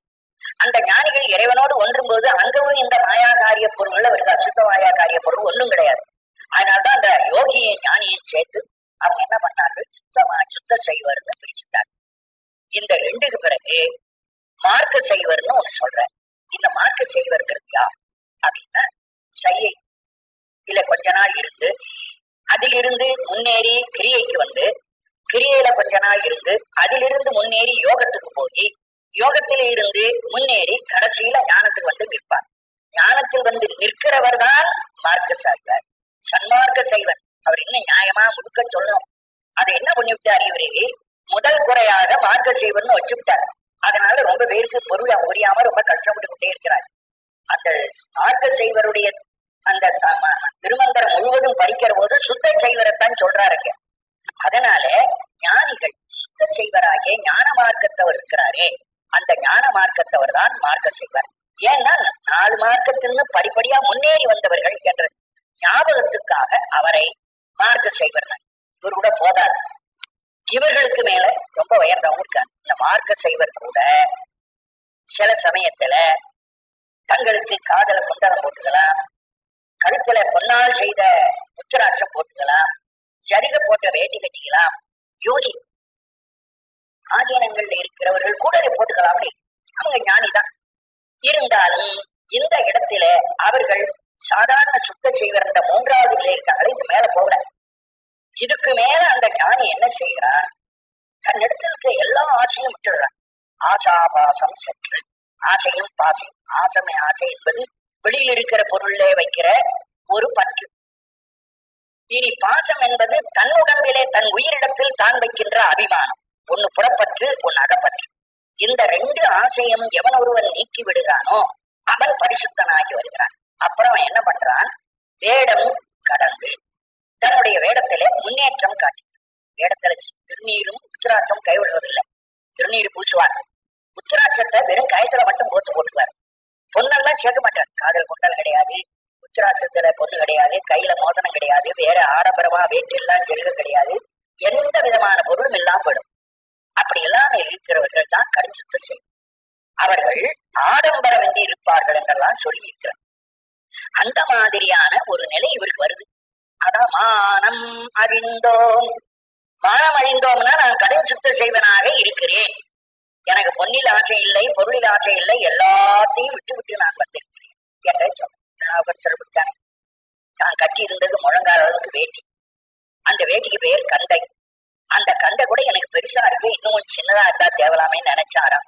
கண்டை மிகையாம் கருத்தும் கையுழவார படையும் என்று அதை பெரிய புராணத்திலே சொல்லி காட்டுறார். கண்டை மிகையாம், முழங்கால வேட்டி கூட எனக்கு அதிகப்படியா, அது கூட வேணாம், இன்னும் கொஞ்சம் சுருக்கி நான் கட்டிக்கிறேனே அப்படின்னு நினைச்சாராம் அவர். இனி திருவாரூர்ல தெல்லைவாழந்தனர்களுக்கு, அந்த திருவாரூர்ல ஒரு காவணம் ஒன்று இருந்த, அடியார்கள்லாம் இருந்த காவணம். அந்த காவணத்தில் இருந்த அடியார்கள்லாம் என்ன கழுத்துல மாலை போட்டுக் கொண்டிருந்தார்கள். ஆரம் கண்டிகை ஆடையும் கண்டையே பெரிய புராணம் சொல்றது. அவர்கள் முத்து மாலைன்னு அவங்க கழுத்துல என்ன போட்டிருந்தாங்கன்னா வெறும் உத்திராட்சம் தான், முத்து மாலை இல்லை. முத்து மாலையை போடுகிறவன் வந்தவர்கள் என்ன நினைச்சு போடுறார்களோ அதுபோல உத்திராட்சம் தான் எங்களுக்கு முத்து மாலை என்று போடுவார்கள். முழங்கால அளவு கண்டை தான் எங்களுக்கு பெரிய ஜரிய வேட்டின்னு கட்டுவார்கள். ஆடையும் கண்டை, அவ்வளவு ஆடம்பரம் இல்லாது இருக்கிறவர்கள் அடியார்கள். அதைத்தான் இங்க மானம் அழித்தோம், ஆடம்பரங்களை கைவிட்டு விட்டோம், வேடங்களை கடந்து விட்டோம், மதி மறந்தோம். மதி என்றால் அறிவு. அறிவு ரெண்டு விதமான அறிவு இருக்கிறது. ஆன்மாக்களுக்கு மட்டும் உள்ள ஒரு அறிவு ஒன்றும், அதற்கு மேற்பட்ட இறைவனுடைய அறிவு. ஆன்மாக்களுடைய அறிவை சிவபோதம், உயிர் அறிவு. கடவுளுடைய அறிவை சிவபோதம், இறை உணர்வு என்று ரெண்டு விதமா சொல்வார். ஆகவே சிவபோதம் கெடுவதுதான் இங்க மதி மறந்தோம். எங்களுடைய ஆன்ம அறிவு அழிந்து போச்சு, சிவனுடைய அறிவு எனக்கு கை வந்து விட்டார், சிவபோதம் வந்தாச்சு. ஆன்மபோதமாகிய இந்த ஆன்மாவுக்கு நினைத்து உள்ள சிற்றறிவு தொலைஞ்சது என்று சொன்னார். அப்ப எவ்வளவு உயர்ந்த கணஞ்சுத்த செய்வராக மாறிவிட்டார். பார்த்தோம்னா என்னவோ மானம் போச்சு அறிவு போச்சுன்னு சொல்ற மாதிரி இருக்கே தவிர, இது இருந்து அவர் எவ்வளவு உயர்ந்த கடுஞ்சுத்த நிலையில ஏறி இருக்கிறார் என்பதை நாம் பார்த்தோம். மானம் அழிந்தோம் மதி மறந்தோம் மங்கை நல்லீர் வான் தொழு தென்னவர் தென்னன் தேவரெல்லாம் வந்து வழிபடும்படியான தென்னவன் திருப்பெருந்தருவில் உள்ள பெருமான், தென்னாட்டில் இருக்கிற பெருமான், தென்பாண்டி நாட்டில் இருக்கிற ஆவுடையார் கோயில் இருக்கிற பெருமான். பார்கடலே நினைந்து அந்த ஆவுடையார் கோயில் இருக்கிற இறைவனுடைய திருவடியையே மனத்தால் நினைத்து நினைத்து அடியோம் அடியோங்களாகிய நாங்கள் ஆனந்த கூத்தன் அருள் பெறின், அந்த திருவடியை நினைச்சு கொண்டே இருக்கிறோம். இப்படி நினைச்சு கொண்டிருப்பதனாலே ஒரு நாள் அந்த ஆனந்த கூத்தன் எனக்கு அருள் செய்வான். ஆனந்த கூத்தன் அருள் பெறின், அந்த கூத்தனுடைய திருவுருள் எனக்கு கிடைத்து விட்டால் அப்பணமே ஆனந்தமாகி அந்த க்ஷணமே நானும் ஆனந்தமயமாக மாறிவிடுவேன். இந்த ஆன்மாவாகவே எப்படி மாறிவிடும்? இன்பமயமாக மாறிவிடும். ஆகி நின்றாடாமோ, அப்படி ஆனந்த ஆனந்தமயமாக ஆகி நிற்கின்றதாகிய செயலை பாடலாக பாடி தோணோக்கம் ஆடுவோம் என்று சொல்கிறார்.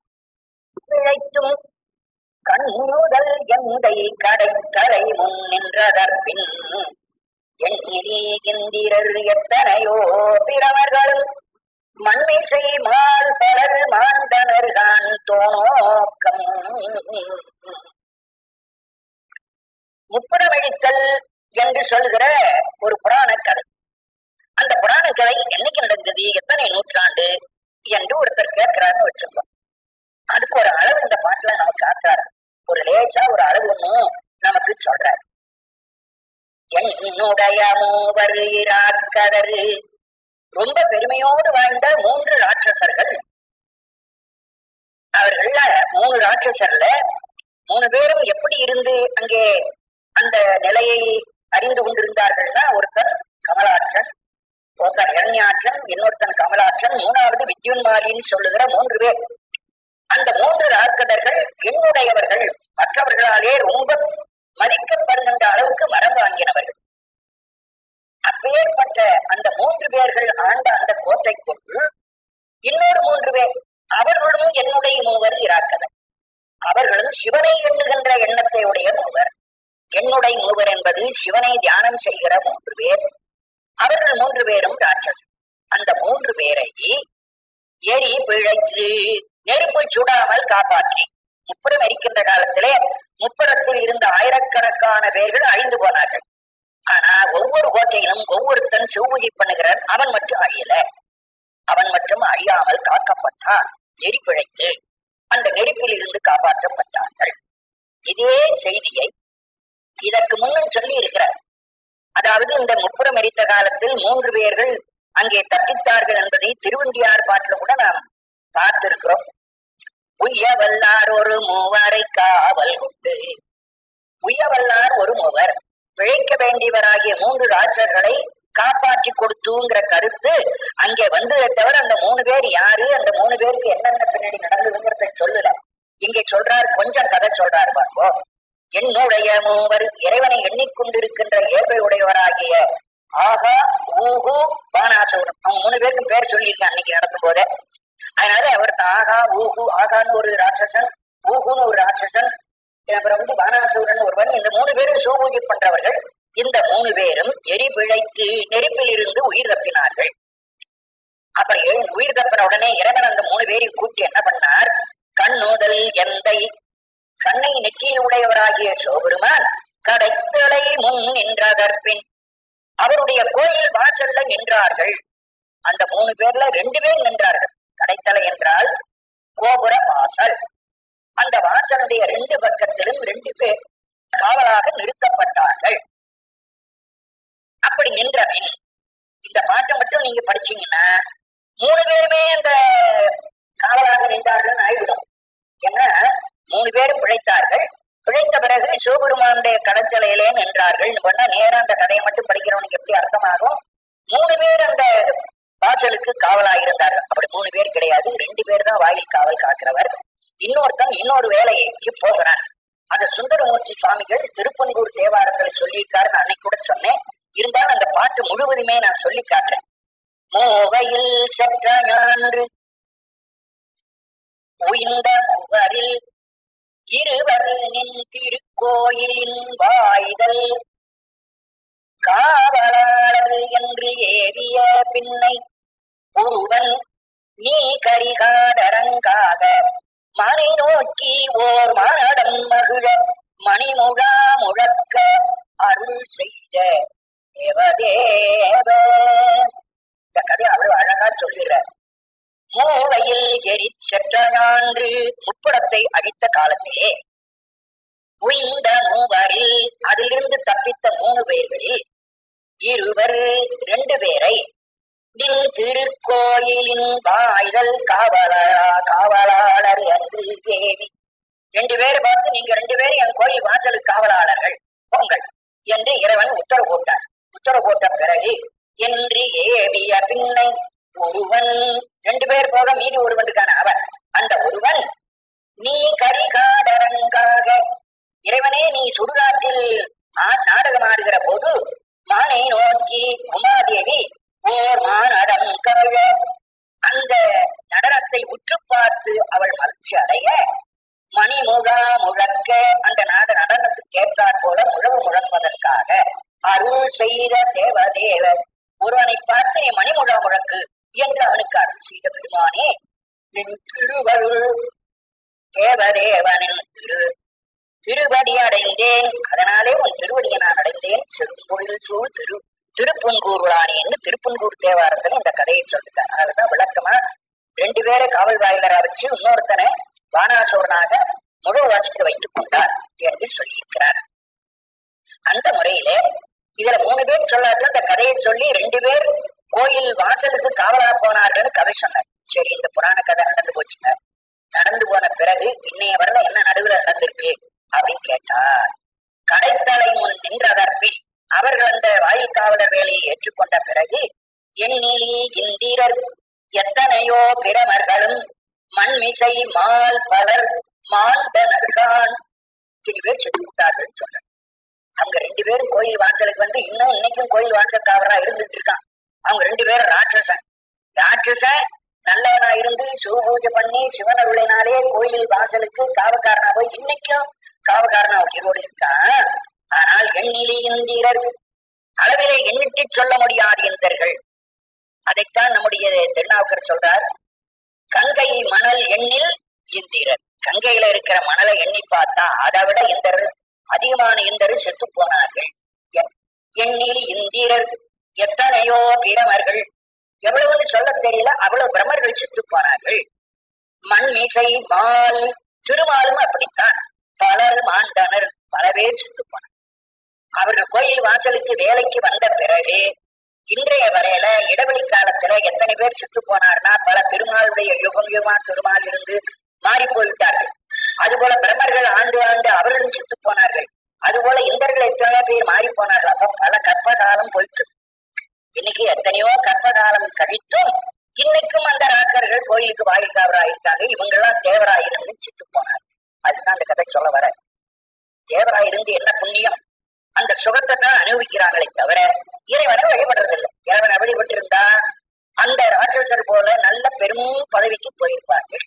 இறைவனை வழிபடாம தங்கள் சுகத்தையே இவர்கள் தேடிக்கொண்டிருந்து செத்து போகிறார்கள் என்று அதை பாட்டாக பாடி நாம் தோநோக்கம் ஆடுவோம் என்று இந்த பாட்டுல. இதுல மூவரை காவல் கொண்ட ஒரு கதை இந்த பாட்டுல வரும்.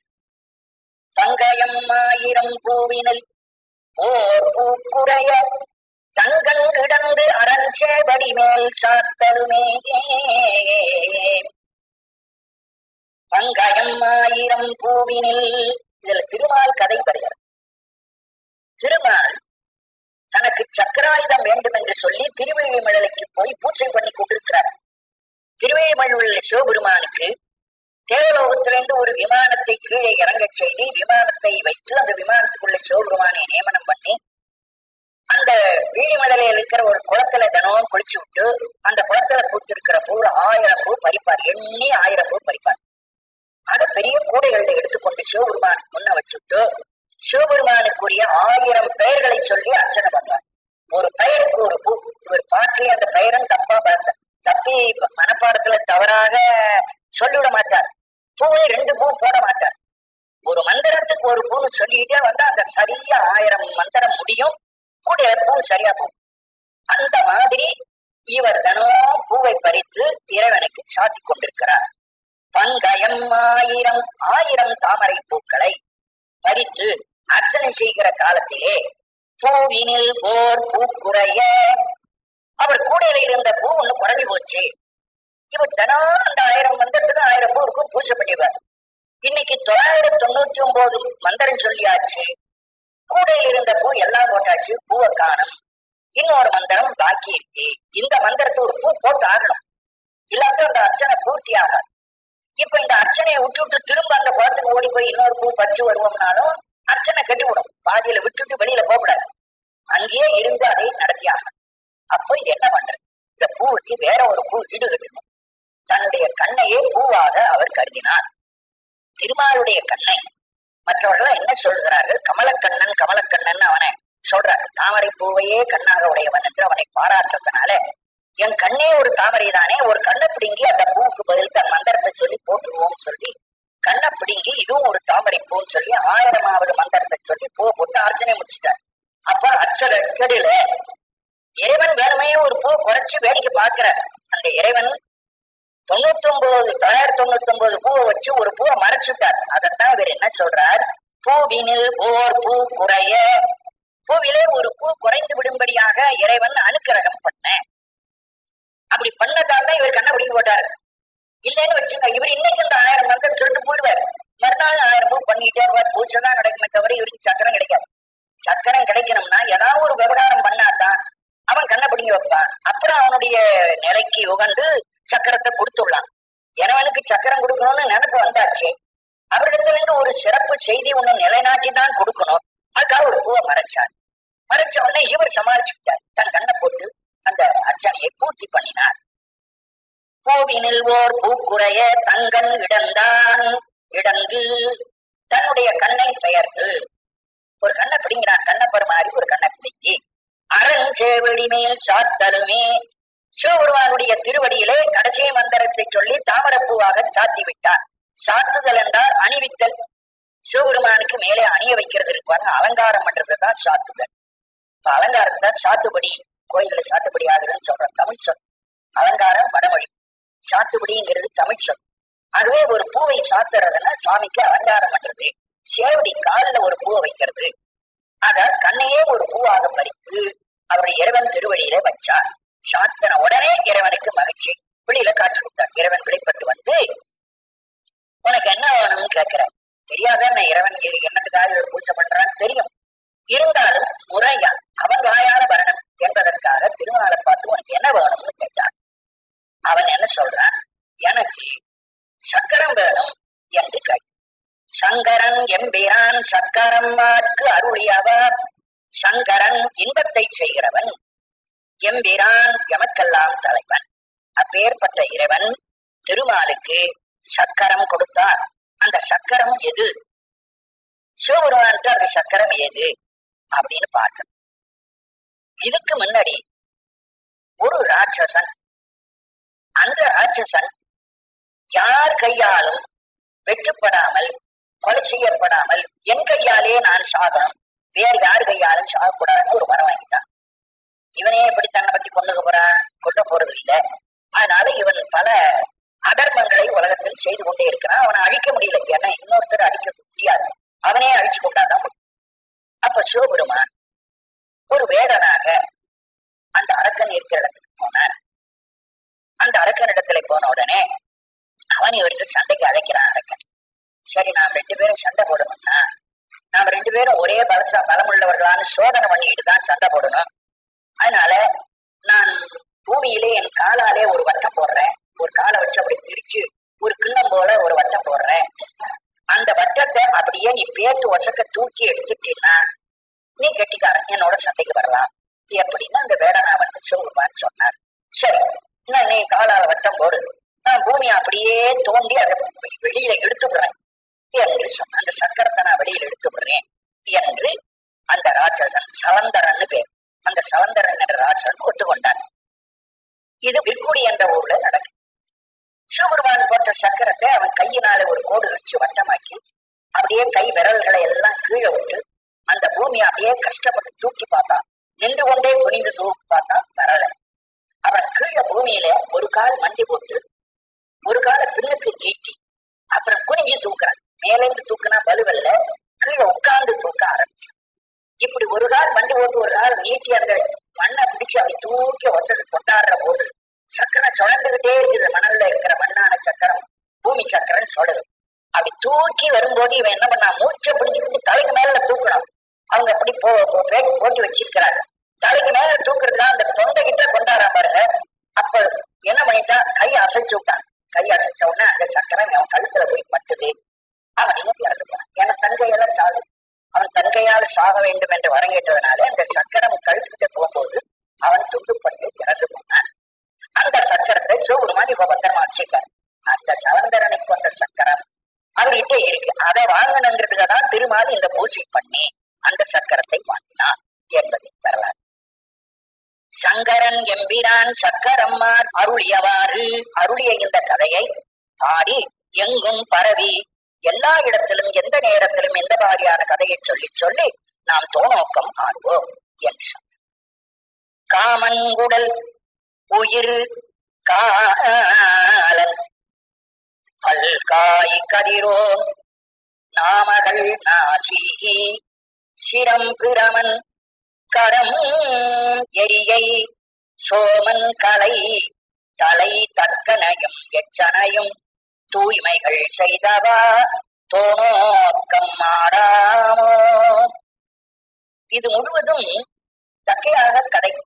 தக்கையாகத்துல யார் யார் என்னென்ன தண்டனை பெற்றார்கள் என்று இந்த தண்டனையெல்லாம் திரட்டி ரொம்ப சுருக்கமா சொல்லிட்டு வர. அதோடு கூட தக்கையாகம் அல்லாத ஒரு கதையும் நடுவிலே பூட்டி விடுவார். காமன் உடல், மன்மகனுடைய உடம்பு எரிச்சு விட்டார். மன்மகனுடைய உடம்பை எரித்து தண்டனை கொடுத்து அவனை தூய்மை செய்தார். பிறகு அவனுக்கு உருவத்தை கொடுத்துடுறார். உடம்பு மட்டும் கிடையாது, மன்மகனுக்கு உருவம் இல்லை, உடம்பு இல்லாமல் ஆக்கிவிட்டார். காமன் உடல் உயிர் காலன். இதுவும் வேறொரு கதை, தக்கையார் கதை இல்ல, இது மார்க்கண்டேயருடைய கதை. யமனுடைய உயிரையும் பறித்து அந்த யமனையும் தூய்மை செய்தார். அதுக்கப்புறம் தான் தக்கையார் கதை வரும். பல் காய் கதிரோம், தக்கையாருக்கு வந்திருந்த சூரியனுடைய பல்லை உதிர்த்தார். நாமகள் நாசி, தக்கையாருக்கு வந்த சரஸ்வதியனுடைய மூக்கை அறுத்தார். அந்த மூக்கை அறுத்ததை பத்தி நீங்க நிறைய சொல்லுங்க. பெண்களை தண்டிக்கணும்னா அதுதான் அந்த காலத்துல ஒரு மூக்க இருக்கிறதுனா பெரிய ஒரு தண்டனையா வச்சிருந்தார்கள். அந்த தண்டனையை இது இங்கே நாமகளை அந்த காலத்திலே சிவபுரம் மூக்கறிஞ்சு காட்டினார். 63 நாயன்மாரிலே செருத்துணை நாயனார் என்பவர் பூவை எடுத்து மோந்த ஒரு பட்டத்தரசியும் மூக்கத்தான் அறிஞ்சார். ராமாயண கதையில வரும்போதும் அவனும் அந்த அவருடைய மூக்கை அறிஞ்சார் என்று இது மாதிரி பெண்களுக்கு கொடுக்கிற தண்டனை மூக்க அறுத்தல் என்பதாகவே பழைய கதைகளில் வருகிறதை நாம் பார்க்கிறோம் என்ற முறையில இதெல்லாம் தொகுத்து அன்னைக்கு பார்த்தோம். நாமகள் நாசி சிரம் பிரமன், பிரமனுடைய தலையில ஒரு தலை, கரம் எரி, எரியை அக்னியனுடைய கையை வெட்டி தூய்மை செய்தவன் இறைவன். அது மட்டுமல்ல, சோமன் கலை, சோமன்னா சந்திரன், சந்திரனுடைய 16 கலைகளையும் கீழே போட்டு காலால் தேய்ச்சி விட்டார். தலை தக்கனையும் எச்சனையும், தக்கன் எச்சன் என்ற 2 பேருடைய தலையும் வெட்டி விட்டார். தக்கன் என்பது தட்ச யாகத்தை செய்த தக்ஷன் என்ற பெயரையுடைய ஒருவன். எச்சன் விடுத அதிகார். அந்த தட்ச யாகத்திலேயே யாகத்துக்கு தலைவனாக யாக புருஷன் ஒருவன் உண்டு. எந்த யாகம் செய்தாலும் அந்த யாகசாலைக்கு ஒரு தெய்வம், யாக புருஷன் என்ற ஒரு தெய்வம் வரும். அந்த தெய்வத்துக்கு பலி முதலியன கொடுத்துத்தான் யாகம் செஞ்சாதான். அதனால அந்த பலி வாங்குவதற்காக வந்திருந்த யாக புருஷனாகிய ஒருவனை யட்சன் என்று சொல்வது யஜ்ஞன். யஜ்ஞன் என்பதுதான் யட்சன் என்று திரும்பி வந்திருக்கிறது. யாக புருஷன் தான் அதை சொல்லுவார். இந்த 2 பேருக்கும் சிவபெருமான் தலையை வெட்டினார். வெட்டின பிறகு 2 பேருக்கு வேறு 2 தலை கொடுத்துட்டார். தட்சனுக்கு ஆட்டு தலை கொடுத்தார். யாக புருஷன் இருக்காங்க யட்சன், அவனுக்கு மான் தலை, மானுடைய தலையை கொண்டு வந்து கொடுத்தாருன்னு புராணம் சொல்றேன். இவற்றை செய்து தூய்மைகள் செய்தவா அவர்களை தண்டனை கொடுத்து தூய்மைப்படுத்தி விட்டார். இறைவன் மற்றவருக்கு பல கஷ்டத்தை கொடுக்கிறாரே, அவர் கருணை உள்ளவரா அப்படின்னு எல்லாரும் கேட்கிறார். இறைவன் மற்றவர்கள் கஷ்டப்படுறாமல் வைக்கலாமா?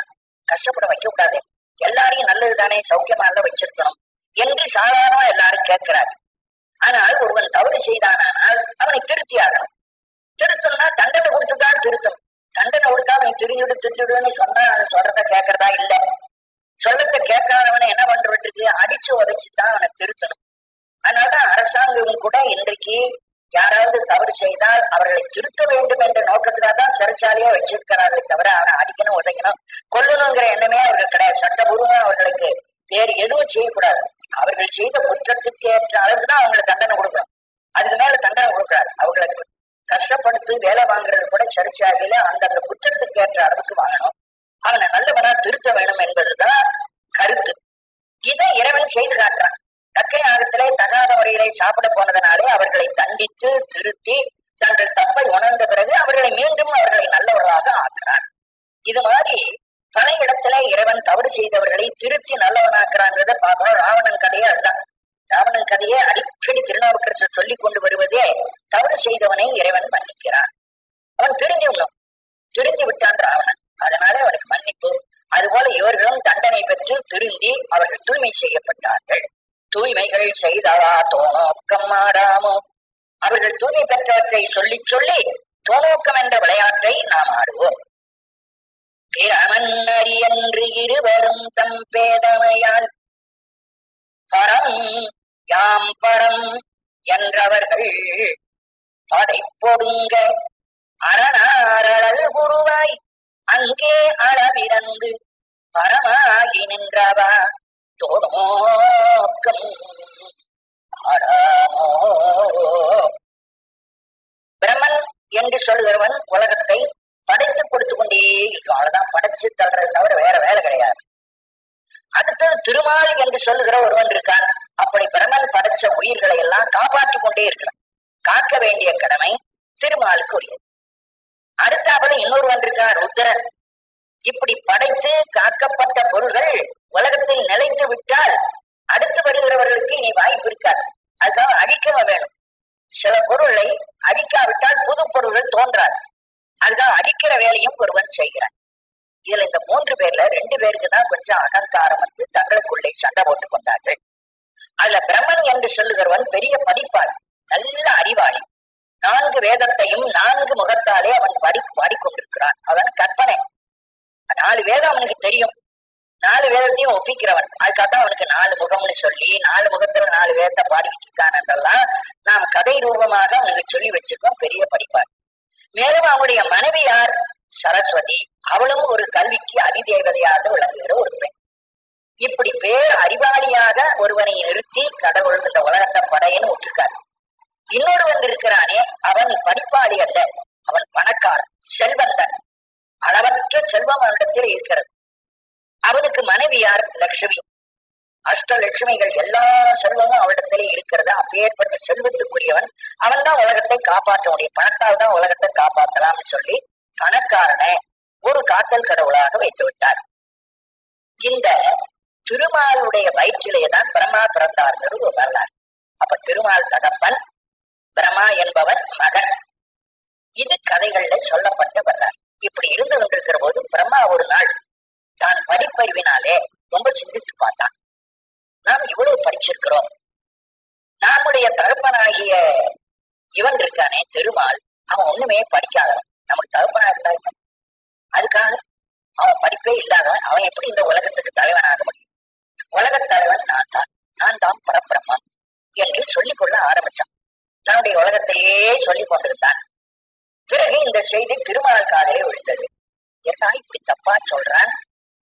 இவன் என்னுடைய மகன், என்னுடைய மகனாய் இருக்க வேண்டியவன் எனக்கு மேல் பெரிய கடவுள் என்று சொல்லுறானே, தான் தப்பு. நான் தான் பணத்தினாலே எல்லா காரியத்தையும் உலகத்தில் செய்துவேங்கிற அவனுக்கு தெரியாதா? படிப்பை வச்சுட்டு என்ன பண்ண முடியும் என்று சொல்லி அவன் அங்கிருந்து கீழே இறங்கி வந்துட்டான். பிரம்மா இருக்கிற இடத்துல வந்து பிரம்மனை பார்த்து, நீ பிரம்மம் அல்ல, நீ என்னுடைய மகன், எனக்கு கீழ்பட்டவன், நான் தான் பிரம்மம் என்று அவன் சொல்றான். அப்போ உடனே அவன் மறுத்து சொல்றான், இல்லை இல்லை, நான் தான் பிரம்மம் என்று பிரம்மன் சொன்னான். ஏன்னு கேட்டா 2 பேரும் வாதம் பண்றான். நான் கல்வியில சிறந்தவன், நான் செல்வத்துல சேர்ந்தவன், செல்வத்தாலே எல்லாம் செய்ய முடியும், பணத்தாலே எல்லாம் செய்ய முடியும் அப்படி இவன் சொல்ல, அவன் படிப்பால் தான் செய்ய முடியும். 2 பேரும் அந்த பட்டிமன்ற மாதிரி 2 பேரும் சண்டை ஓட்டிக்கிட்டே இருக்காங்க. ஓயவே இல்லை. சிவபெருமான் பார்த்தாரு, 2 பேரும் நடுவில் ஓய வைக்கணும், சண்டை ஓய வைக்கணுங்கிறதா என்ன பண்ணாரு, அங்கேன்னு ஒரு யக்ஷனா வந்து குதிச்சான். திடீர்னு ஒரு மாயமாக ஒருவன் வந்து குதிச்சோன்னா, இது யாரை பார்த்து வந்தேன்? நான் யக்ஷன், தேவலோகத்தில் இருக்கிற 18 ஜாதியில ஒரு ஜாதிக்காரன். யக்ஷன்னு ஒரு ஜாதி, தேவலோகத்தில் இருக்கிற ஜாதிக்காரன். உன்னை என்ன தெரியும் உனக்கு? நான் பெரிய மந்திர வித்தையில கெட்டிக்காரன். சரி, நீங்க ஏன் இங்க ஒரு சத்தம் போட்டு கொண்டிருக்கிறீர்கள்? இதுல அவன் பிரம்மன் சொல்றான், நான் பெரியவன்கிறான், திருமால் நான் பெரியவனா. மறுபடியும் 2 பேரும் சண்டை போட்டான். அப்ப யக்ஷன் அவர்களை பார்த்து, 2 பேரும் இருக்கும், நீங்க 2 பேரும் பிரம்மம் பிரம்மம் வைக்கிறீர்கள், நான் ஒரு சோதனை உங்களுக்கு வைக்கிறேன், என்னுடைய மாயையால் ஒரு சோதனை வைக்கிறேன். இந்த சோதனையில நீங்கள் யார் ஜெயிக்கிறீர்களோ அப்பதான் பிரம்மமாக முடியும் அப்படின்னு சொன்ன. சரின்னு ஒத்துக்கிட்டாரு. இந்த யக்ஷன் என்ன பண்ணா, கீழே ஒரு நெருப்பு உண்டாக்கினான். அந்த நெருப்பை மேல மேல வளர வச்சுட்டான். அதான் அவன் செய்யற மாயம், ஒரு வித்தை. அந்த யக்ஷன் யாரு? சிவபெருமான் தான் அந்த யக்ஷனா வந்திருக்காரு. ஒரு அக்னியை உண்டாக்கி அக்னியை மேல நேர வளர விட்டார். பூமி கீழே தோண்டி கொண்டு போகும்படி பண்ணிட்டார். என் நெருப்பு இருக்கே, இந்த அக்கினியுடைய தலை எங்கே இருக்குன்னு போய் ஒருத்தன் பார்த்துட்டு வரணும். இந்த அக்கினி கீழே பூமிக்கு கீழே போகுது, பூமி கீழே வருது, அது எங்க ஆரம்பிக்குதுன்னு கீழே போய் அவனுடைய ஆரம்ப இடத்தை ஒருவன் பார்க்கணும். உங்க 2 பேர்ல இந்த 2 இடத்தை யாராவது போய் பார்த்து விட்டு வாருங்கள், அதன் பிறகு உங்களுக்கு யார் பெரியவன்னு முடிவு செய்யலாம். இந்த பணக்காரனுக்கு எப்பவும் யோசனை எப்படி போகும் என்று கேட்டால், கீழ் நோக்கித்தான் போகும், மேல் நோக்கம் இருக்காது. அவன் என்ன பண்ணா, குழி வெட்டி கீழே போலான்னு பாக்குறான். அதாவது பணக்காரனானே குழி பறிச்சு ஆளை கீழே தள்ளி விடுறது, ஏமாத்துறது, இதனால ஜெயிக்கணும். அதனால இவன் கீழே தோண்டி கொண்டு போகிற நிலையில கீழே பூமியை தோன்றுற மந்திரி அவதாரம் எடுத்து கீழே தோண்டி கொண்டான். புத்திசாலியானவன் மேல் நோக்கம் இப்படி சிந்திச்சு பார்க்கும்போது தலையை மேல் நோக்கி பார்ப்பான். அதனால மேலே நாம் பறந்து போவோம்னா பறக்கிறதுக்கு சக்தி உள்ள அன்னத்து பறவையாக ஆயிடும்னு அன்னப்பறவையா போறான். அவன் மேலே போறாலும் கீழே போறான், ரெண்டு பேருமே பார்க்க முடியவில்லை. கீழ் பிறகு ரெண்டு பேரும் திரும்பி வந்து விட்டார்கள் என்று பார்க்கிறோம். இந்த ஒரு வரலாற்றை இந்த பகுதியிலே சொல்றார். பிரமன் அரி என்று இருவரும், பிரம்மா என்றும் திருமால் என்றும் சொல்லப்படுகின்ற இந்த இரண்டு பேரும் தம் பேதமையால் தன்னுடைய அறியாமையினாலே, அவரிடத்தில் இந்த அறியாமை என்ன? படிப்புதான் பெருசுன்னு நினைச்சது ஒரு அறியாமை, பணம் தான் பெரியது என்று நினைச்சது ஒரு அறியாமை. படிப்பினாலே கடவுளை விலைக்கு வாங்க முடியாது, பணத்தாலும் கடவுளை விலைக்கு வாங்க முடியாது. இப்ப நடுவில் இருந்த நெருப்பு கடவுள். அந்த கடவுளை அளந்து பார்க்கணும்னா படிப்பாலோ பணத்தாலோ அளக்க முடியாது. அன்பு இருந்து அளக்கலாம், அன்புடையவர்களாலே அளக்க முடியும். பக்தி செய்கிற பக்திமான்களாலே அவர்கள் கடவுளை கண்டுபிடிக்க முடியும். ஆகவே அதை என்ன உணர்த்த வந்தார்? நீங்க ரெண்டு பேரும் முட்டாள், பணம் தான் பெருசு படிப்புத்தான் பெருசு என்று நினைத்ததனாலே ரெண்டு பேரும் பேதையர்கள் என்று சொல்றார். இருவரும் தம் பேதமையால் பரம் யாம், யாம் பரமம், யாம் பிரம்மம், நான் தான் கடவுள் என்று முதல்ல ஒருவன் சொன்னான். அடுத்தவன் என்ன சொன்னான்? யாம் பரம், இல்லை இல்லை நான் தான் பரம் என்று அவர்கள் படைப்பு ஒடுங்க என்று என்று இப்படி திரும்ப திரும்ப சொல்லிக் கொண்டிருக்க அவனுடைய சண்டை. படைப்புனா ரெண்டு பேருக்கும் இடையே ஏற்பட்ட மோதல். அந்த சண்டை ஒடுங்குவதற்காக அரணார் சிவபெருமான் அழல் உருவாய் அங்கே அவர்கள் ரெண்டு பேருக்கு நடுவிலே நெருப்பூர்வமாக மேலெழுந்து வந்தார். அளவிறந்து பரமாகி நின்றவா தோணோக்கம், அளவு கடந்து போய்விட்டார். அவர்களாலே அளவுக்க முடியாத அளவுக்கு, அறிய முடியும் காணாத அளவுக்கு போய்விட்டார். அதைத்தான் பலவிடத்தில் பார்க்கிறோம். திருவம்பாவிலை கூட சொல்லுவார், ஆதியும் அந்தமும் இல்லா அரும்பெரும் சோதி. ஆதி என்ற ஆரம்பம் கிடையாது, அந்தம் என்ற முடியும் கிடையாது. அடினா ஆரம்பம், முடினா முடிகிற இடம் கடைசி. அதான் ஆதி அந்தம். ஆதியாகிய ஆரம்ப இடமும் அந்தமாகிய முடிகிற இடமும் இல்லாதிருக்கிற சோதி. அந்த சோதி திருவண்ணாமலை நடந்த கதை. அதாவது அந்த கதையில அவர் அங்க ஆரம்பிச்சு காட்டுறாரு. அதைத்தான் இங்கேயும் சொல்ல வருகிறார். அப்படி அழல் உருவாய் அங்கே அளவிறந்து, அளவுக்கு அகப்படாமல் இருந்த பரமாகி நின்றவா தோணோக்கம், தானே பரம் என்பதை அவர்கள் முன் காட்டிக் கொண்ட கதையை நாம் பாடி தோணோக்கம் ஆடுவோம் என்று அந்த பெண்கள் ஆடினார்கள். அடுத்தது தன்னை பற்றி ஒரு கதை சொல்றார். நான் எவ்வளவு முட்டாளாக நான் காலத்தை கழித்து விட்டேன். ஏழை தொழும்பனேன் எத்தனையோ காலமெல்லாம் பாதுக்கு இறைத்தேன் பரம்பரனை பணியாதே. பரம்பரனை பணியாது, பரம்பரம் மேலானவற்றுக்கெல்லாம் மேலாக இருக்கிற ஒரே ஒரு பொருள்.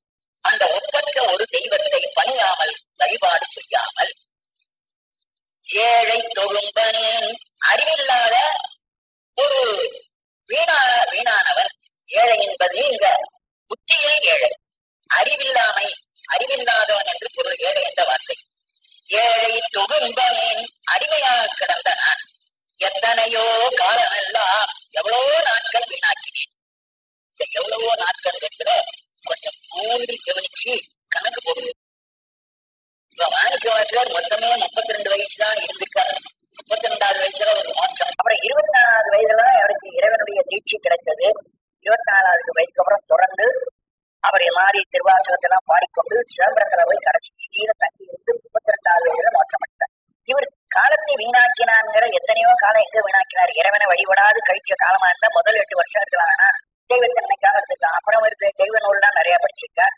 மந்திரியா இருக்கிற போது அரசனோடு கோயிலுக்கு போயிருப்பார், தெய்வத்தை பார்த்திருப்பார். அதுக்கப்புறம் தான் இவர் உபதேசம் பெற்ற பிறகு இவருக்கு தெய்வத்தை நினைக்கிற வந்துருச்சு. அவர் எத்தனையோ காலமா இருக்க சொல்றார். அப்படின்னா இந்த பிறவி அல்ல, இந்த பிறவிக்கு முன்பிறவின்னு எத்தனையோ கோடிக்கணக்கான பிறவி எடுத்தாரு. அத்தனை காலத்திலும் இறைவனை வழிபடல. இந்த ஒரு பிறவியில தான் இறைவனை வழிபடுறதுனால எனக்கு நல்ல காலம் கிடைக்கும் அதை சொல்ல வர. அதனால எத்தனையோ காலம் எல்லாம் என்பது இந்த பிறவியில் உள்ள வருஷங்கள் அல்ல, முன் பிறவிகளில் எடுத்த காலத்திலே இறைவனை வழிபடாமல் கழித்த காலங்கள். ஏழை தொழும்பனேன், அறிவில்லாத அடித்தொண்டனாகிய நான் எத்தனையோ காலம் நான் எடுத்த பல்வேறு பிறவிகள்ல அளவற்ற காலங்கள் எல்லாம் பாலுக்கு இறைத்தேன். பால் நிலத்துக்கு தண்ணீர் இறைத்தேன். தண்ணீரை விளைகிற நிலத்துல இறைச்சிருந்தா விளைச்சல் கிடைச்சிருக்கும். தண்ணீரை கொண்டு போய் உப்பு நிலத்துல பாய்ச்சிருந்தா என்ன விளையும்? ஒண்ணுமே விளையாது. அதுபோல நான் வீணாக பொழுது போக்கினேன். நான் பிறந்தேன், சம்பாதிச்சேன், எல்லா பொருளையும் செலவு பண்ணேன், இந்த உலகத்துக்கு வேண்டியதை சுகத்தை அனுபவிச்சேனே தவிர இறைவனுக்குன்னு அந்த பணத்தையோ மற்ற உயிர் வர்க்கங்களுக்கு உதவி செய்யவோ நான் செய்யல. அதனால எனக்கு புண்ணியமே கிடைக்கல, பாலுக்கு நீர் இறைச்சு விட்டேன் என்று பால் என்பது வீணான காரியங்களுக்கு நீர் இறைத்தல் பயன் கொள்ள வேண்டியதை பயன் கொள்ளாமல் வீணாக்கி விட்டார் என்ற கதையை தெரிவிக்கிறது. இந்த ஜென்மத்தில் தான் அவர் இறைவனுக்காக இறைவனுடைய நிலைகளை எல்லாம் பற்றி ஆராய்ந்து நல்ல நிலைக்கு நான் வந்திருக்கிறேன் என்பதை சொல்ல வர, பாலுக்கு இறைத்தேன் பரம்பரனை பணியாதே கூலி முதல். அந்த இறைவன் இருக்கிறானே, அவன் இன்னைக்கு நேற்று பிறந்தவன். இந்த ஊழிக்காலங்களுக்கெல்லாம் முதல்வன். எத்தனை ஊழிக்காலம் இந்த உலகத்திலே ஆய்போயிருக்கோ அத்தனை ஊழிகளுக்கும் முன்னே இருந்து இந்த உலகத்தை படித்துக் கொண்டிருக்கிறவன், ஊழிக்கு முதலாக இருப்பவன். சிந்தாத நன்மணி, அவன் சிந்தாமணி. சிந்தாமணிங்கிறதுக்கு ஒரு புதிய உரை பார்க்கிறார் இவர். மற்றவங்க என்ன பண்றாங்க, சிந்தாமணினா சிந்தை, சிந்தை என் மனம், மனத்துக்குள் வைத்து பார்க்கின்ற மாணிக்கமாகிய இறைவன் என்று இறைவனை சிந்தாமணி என்பதற்கு சிந்தையில் உள்ள இறைவன் அர்த்தம் பண்ணுவார். இவர் சிந்தாத, அழியாத, சிந்துதல்னா கெட்டு போது, கெட்டு போகாத ஒரு மாணிக்கம், அதாவது இறப்பில்லாத இறைவன். இறைவனுக்கு இறப்பு கிடையாது. அந்த பொருளை கொண்டு விட்டார் பார்ப்போம். இவரே ஒரு சொல்லுக்கு உரை எழுதி காட்டுறார். சிந்தாத நன்மணி. சிந்தாத என்றால் சாக்காடு இல்லாத நல்ல மாணிக்கம். அப்ப சிந்தாமணி என்ற வார்த்தையை பிரிச்சு போட்டு நமக்கு எப்படி அர்த்தம் பண்ணணும்னா மாணிக்க வாசகர் சொல்லித்தர. எவ்வளவு உயர்ந்த ஒரு சொற்றொடருக்கு நாமெல்லாம் வேற அர்த்தம் பண்ணிட்டு இருக்கோம். சிந்தாமணி சிந்தாமணி என்றால் மனத்துக்குள் இருக்கிற மாணிக்கமாகிய இறைவன், சிந்தையில் இருக்கிற இறைவன் என்றுதான் எல்லாரும் நினைச்சிட்டு இருப்பாங்க. ஆனா இந்த இடத்துல என்ன பண்ணிவிட்டார் இவர், சிந்தா அழியாத கெட்டு போகாத மணி, அழிவில்லாதவன், சாக்காடு இல்லாதவன் என்ற பொருளை கொண்டு போயிட்டார்.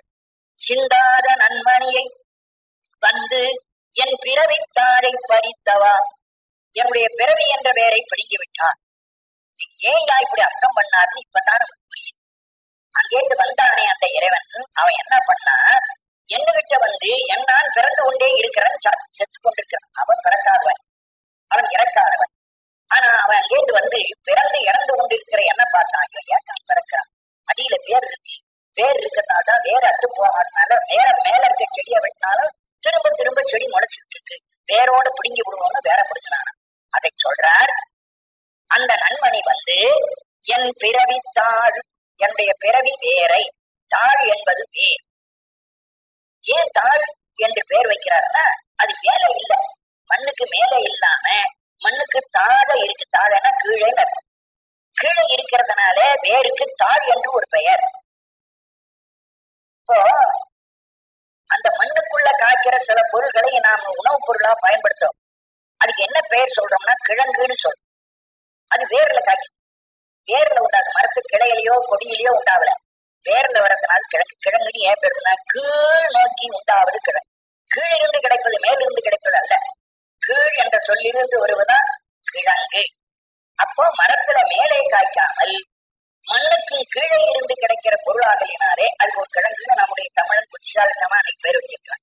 அது மரத்துல காய்க்காதுப்பா, அது கொடியில காய்க்காது, மண்ணுக்குள்ள கீழே காய்க்குது, அதனால கிழங்கு. கீழே உண்டாவது, கீழே பயிராவது, கீழே விளைவது என்ற பொருள்ல கீழ் என்ற சொல்லி இருந்து கிழங்கு பேர் வச்சான். இவர் பாருங்க, கீழ் என்றாலும் தாழ் என்றாலும் நான் கீழே இருக்கு தாழ இருக்கு, ரெண்டும் ஒரே அர்த்தம் தான். அவர் எங்கேயா இருக்கார், மாடியில ஒருத்தன் இருக்கிறான், ஒருத்தன் போய் விசாரிக்கிறோம் நண்பன் எங்க இருக்கான், கீழே இருக்கான்னு சொல்றான், அல்ல தாழ இருக்காங்கிறான். தாழ் என்றாலும் கீழ் என்றாலும் ஒண்ணுதான். அதனால இந்த கீழின் இந்த கிழங்காகிய வேரை அவர் என்ன பண்றார், தாழ இருக்கிற தாழ் என்ற பெயராலே மாணிக்கவாசகர் பாடி காட்டிட்டார். பிறவி தாழை, பிறவி என்ற வேரை பறித்தவா, விழுங்கின. விழுங்கினது என்ன ஆச்சரியம், அதை பாட்டு பாடி தோணோக்கம் ஆடாமோ, நாம் தோணோக்கம் என்ற ஆட்டத்தை ஆடுவோம் என்று அவர் பாடுகிறார். அதனால இவருடைய பிறவியை பறிக்க வேணுமானால் அவன் சாகாதவனா இருக்கணும். அவனை நம்ம மாதிரி செத்து போறவனா இருந்தான்னு வச்சுக்கோ, அவன் வந்து நம்முடைய பிறவி வேற எப்படி பிடிக்க முடியும்? தைரியம் இருக்கிறவன் தைரியம் இல்லாதவனுக்கு உதவி செய்யறான். ரெண்டு பேருமே தைரியம் இல்லாதவனா இருந்தா ஒருத்தருக்கு ஒருத்தர் உதவி செய்து கொள்ள முடியாது. அதனால நாம் தைரியம் இல்லாத, நம்முடைய பிறவியை அறுக்கிறதுக்கு ஆற்றல் இல்லாதவர்கள். அப்ப பிறக்கிறதே இல்லை சாகிறதே இல்லைங்கிற ஒரு கொள்கை உடையவன் தான் வந்து நம்முடைய பேரை அடுக்க முடியும்.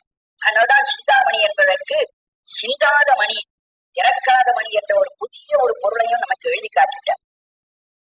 உறைவாண்ட உள்ளொளி உத்தமன் வந்து உளம்புகழும் கரை மாண்ட காம பெருங்கடலை கடத்தலுமே திரை மாண்ட இந்திரிய பறவை இருந்தோடனே துறை மாண்டவா பாடி தோணோக்கம் மாடாமோ உறைவாண்ட உள் ஒளி. நம் உள்ளத்துக்குள்ளே இருக்கிற வெளிச்சம் உள் ஒளி. வெளியில் இருக்கிற வெளிச்சம் அல்ல, நம் உள்ளத்துக்குள் இருக்கிற ஒரு ஒளி வெளிச்சம்.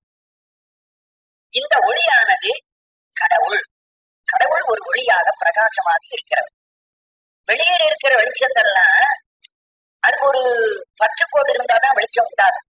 இங்க பல்பு போட்டிருக்கோம், வெளிச்சம் தருது. ஆனா அதுக்கு ஒயர் போட்டு ஒயர்ல கரண்ட் வந்தா தான் அந்த விளக்கெரியும். ஒயரும் இல்லாம கரண்ட்டும் இல்லாம இருந்ததுன்னா அந்த விளக்கெரியாது. அந்த சாமிக்கு ஏற்றா ஒரு விளக்கேற்றி வைக்கிறார் பரமசிவம்.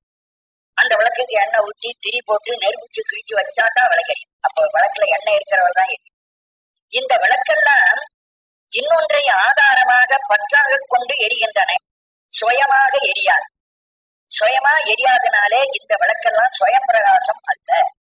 ஆனா கடவுள் இருக்கிறாரே, அந்த கடவுள் ஒரு ஒளி தரார். அந்த ஒளி தொடர்ந்து வந்து கொண்டே இருக்கு. அவருக்கு அந்த ஒளி தருகிற கடவுளுக்கு யாராவது திரி போட்டு எண்ணெய் ஊற்றி அடிக்கடி எண்ணெய் குறையும் போது போட்டுக்கிட்டே இருக்கிறார்களானா கிடையவே கிடையாது. அவருக்கு எண்ணெயும் கிடையாது, திரியும் கிடையாது. ஆனா ஒளிச்சம் தரார். அது தன் சுயமாக இறைவனிடத்தில் இருந்த வெளி பெறுவது. அதனால அந்த ஒளிக்கு என்ன பெயர்னா சுயம் பிரகாசம். தானே ஒளி தந்து கொண்டே இருப்பது, இன்னொன்றினுடைய உதவி இல்லாமல் தானே ஒளியை தரக்கூடியதாக இருக்கிறது அந்த இறைவன் ஒருவன் தான். அந்த ஒரு இறைவனுடைய ஒளியை நாம் பார்க்க வேணும்னா வெளியில சுத்தி முத்தியும் பார்த்தா அந்த வெளிச்சத்தை பார்க்க முடியாது. யோகத்துல உள்ள இருந்து பார்த்தாதான் அந்த இறைவனுடைய ஒளியை பார்க்க முடியும். அதைத்தான் ராமலிங்க அடிகள் அடிக்கடி அருட்பெருஞ்சோதி அருட்பெருஞ்சோதி சொல்லிட்டு யோகத்தினாலேதான் அதை பார்க்க முடியும். அந்த புருவ மத்தியிலே இருந்துதான் அந்த ஜோதியை பார்க்க முடியும் என்றெல்லாம் அவர் சொல்லிக் கொண்டு வருகிறதை நான் பார்த்தேன். அது உள் ஒளி. அதைத்தான் மாணிக்கவாசகர் சொல்றார். அந்த உள்ளொளி இருக்க அது வார்த்தையால உங்களால் எடுத்து சொல்ல முடியுமான்னா முடியாது. உரை மாண்ட, உரைனா வார்த்தை, வார்த்தையால் வர்ணிக்க முடியாத உள்ளொளி. சொற்களினாலே அந்த உள்ளே இருக்கிற பிரகாசம் எப்படி இருக்குன்னு அந்த ஒரு பெரிய யோகி யோகத்துல நெத்தி புருவத்துல அந்த ஜோதியை பார்த்துட்டார். அந்த ஜோதி எப்படி இருந்தது கொஞ்சம் சொல்லுங்கன்னு அந்த ஜோதியை கேட்டா எனக்கு சொல்ல தெரியலப்பா. அந்த ஜோதியை நான் பார்த்தேன், ஆனந்தத்தை அனுபவிச்சேன். ஆனா எப்படி இருக்குன்னு என்னால வார்த்தையால சொல்ல முடியாதுன்னு சொல்லுவார். அதான் உரை மாண்ட உள்ளொளி உத்தமன். அந்த இறைவன் ரொம்பவும் மேலானவன். உத்தமம் என்றால் மேல், எல்லாருக்கும் மேலாயிருக்கின்ற ஒப்பற்ற ஒரு கடவுள். வந்து அவன் வந்தான். உளம் புகழும் என் மனத்துக்குள்ளே அவன் நுழைந்து விட்டான். அந்த உள்ளொளியாகிய உத்தமனாயிருக்கிற இறைவன் என் மனத்துக்குள் தான். அப்படி புகுந்த உடனே எனக்கு என்ன ஆச்சு? ரெண்டு நிலை என் உடம்புல மாற்றம். ஒன்று, என்னிடத்தில் இருந்த காம குரோத லோக மோக மத மாச்சரியம் என்ற ஆசைகள் எல்லாம் ஒழிஞ்சு போச்சு. ஒரு பெரிய கடல், அந்த காமம் என்று சொல்லுகிற கடல், கரையே இல்லாத கடல். அந்த கடல் முதல்ல அது விட்டு போச்சு. கரை மாண்ட காம பெருங்கடலை கடத்தலுமே. கடலை கடத்தல், கடலை தாண்டினோம். என்ன கடல்? காம பெருங்கடல், ஆசை என்று சொல்லுகிற கடல். அந்த ஆசை என்று சொல்லுகிற கடலுக்கு கரை இருக்கா, அளவு இருக்கா? இல்லை. கரை மாண்ட, அளவு கடந்த காம பெருங்கடல், பேராசை என்ற கடல். ஒவ்வொரு மனிதனுக்கும் ஒரு பேராசை என்ற உள்ளத்திலே இருந்து கொண்டே இருக்கிறது, நிக்கிறதே இல்லை. ஒரு பொருள் வேணும்னு இன்னைக்கு ஆசைப்படுறான், அந்த பொருள் வாங்கியாச்சு. நாளைக்கு கேட்டா இன்னொன்னு வேணும்னு கேட்கிறான். அப்புறம் அதுவும் வாங்கியாச்சு, அப்புறம் இன்னொன்னு வேணுங்கிறான். ஆக அவனுடைய மனசு போதும் என்று சொல்லுவதே இல்லை, மேலும் மேலும் வேணும் வேணும்னு கேட்டுட்டே. இது உலக வாழ்க்கையில இருக்கிறவனுக்கு. ஆனா பெரிய ஞானியாக முனிவனா வந்துட்டான்னு வச்சுக்கோ, அவனை போய் கேட்டான் ஒன்னும் எனக்கு வேணாமா, எதுவுமே தனக்கு தேவையில்லை. அப்பனா அந்த ஆசையாகிய கடலை நீங்கி விட்டான். அந்த ஞானியாகிறவர் நீங்கி விடுகிறார். கரை மாண்ட காம பெருங்கடலை, அளவற்ற பேராசையாகிய கடலை தான் கடலை கடத்தலுமே நான் தாண்டி விட்டேன். அப்படி தாண்டியதாலே என் உடம்புக்குள் இருந்த 5 இந்திரியங்கள் அவைகள் வெளியில் பறந்து ஓடிவிட்டன. கண்ணு பார்க்கணும்னு இவரெல்லாம் ஆசைப்பட்டது. நான் ஆசையை வெற்றி பெற்றதுனாலே கண்ணுக்கு இப்போ வேணும்னு கேட்க முடியல. மூக்கு வாசனையா வேணும்னு இதுக்கு முன்ன கேட்டுக்கிட்டு இருந்தது, ஆசைப்பட்டது. நான் அந்த ஆசையை விட்டுட்டதுனாலே மூக்குக்கு வேலையெல்லாம் போச்சு.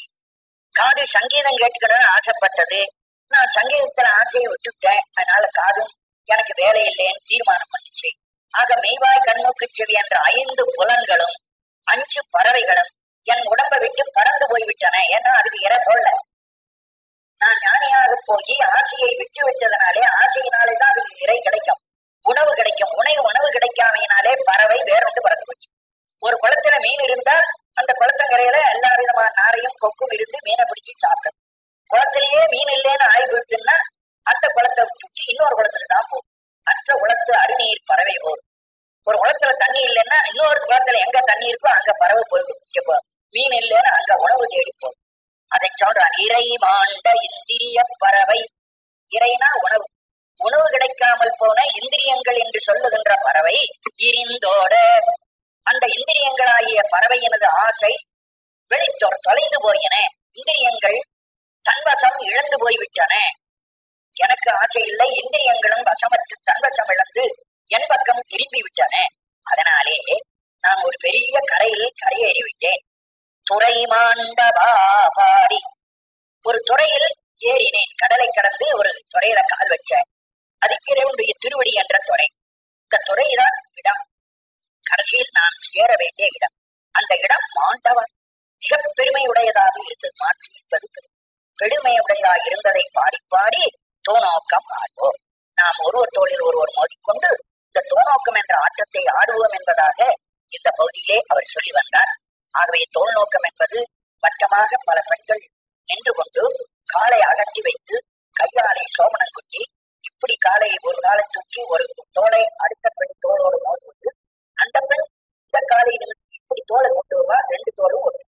அது போல சுற்றி இருக்கிற ஒவ்வொருவரும் பக்கத்தில் 2 பேர் சேர்வார். அடுத்த நிமிஷம் அந்த வலது பக்கம் இருந்த பெண்ணோட ஒட்டவள் இப்ப இடது பக்கம் பெண்ணோட ஒட்டுவாள், இடது பக்கம் ஒட்டவள் வலது பக்கம் பெண்ணுக்கு மாறி இப்படி தோலை மாறி மாறி ஒட்டி கையை சோழன் ஒட்டி வட்டமாக சுற்றியும் வருகிற ஒரு ஆட்டம். அதுதான் தோநோக்கம் என்று சொல்லுகிற ஆட்டம்.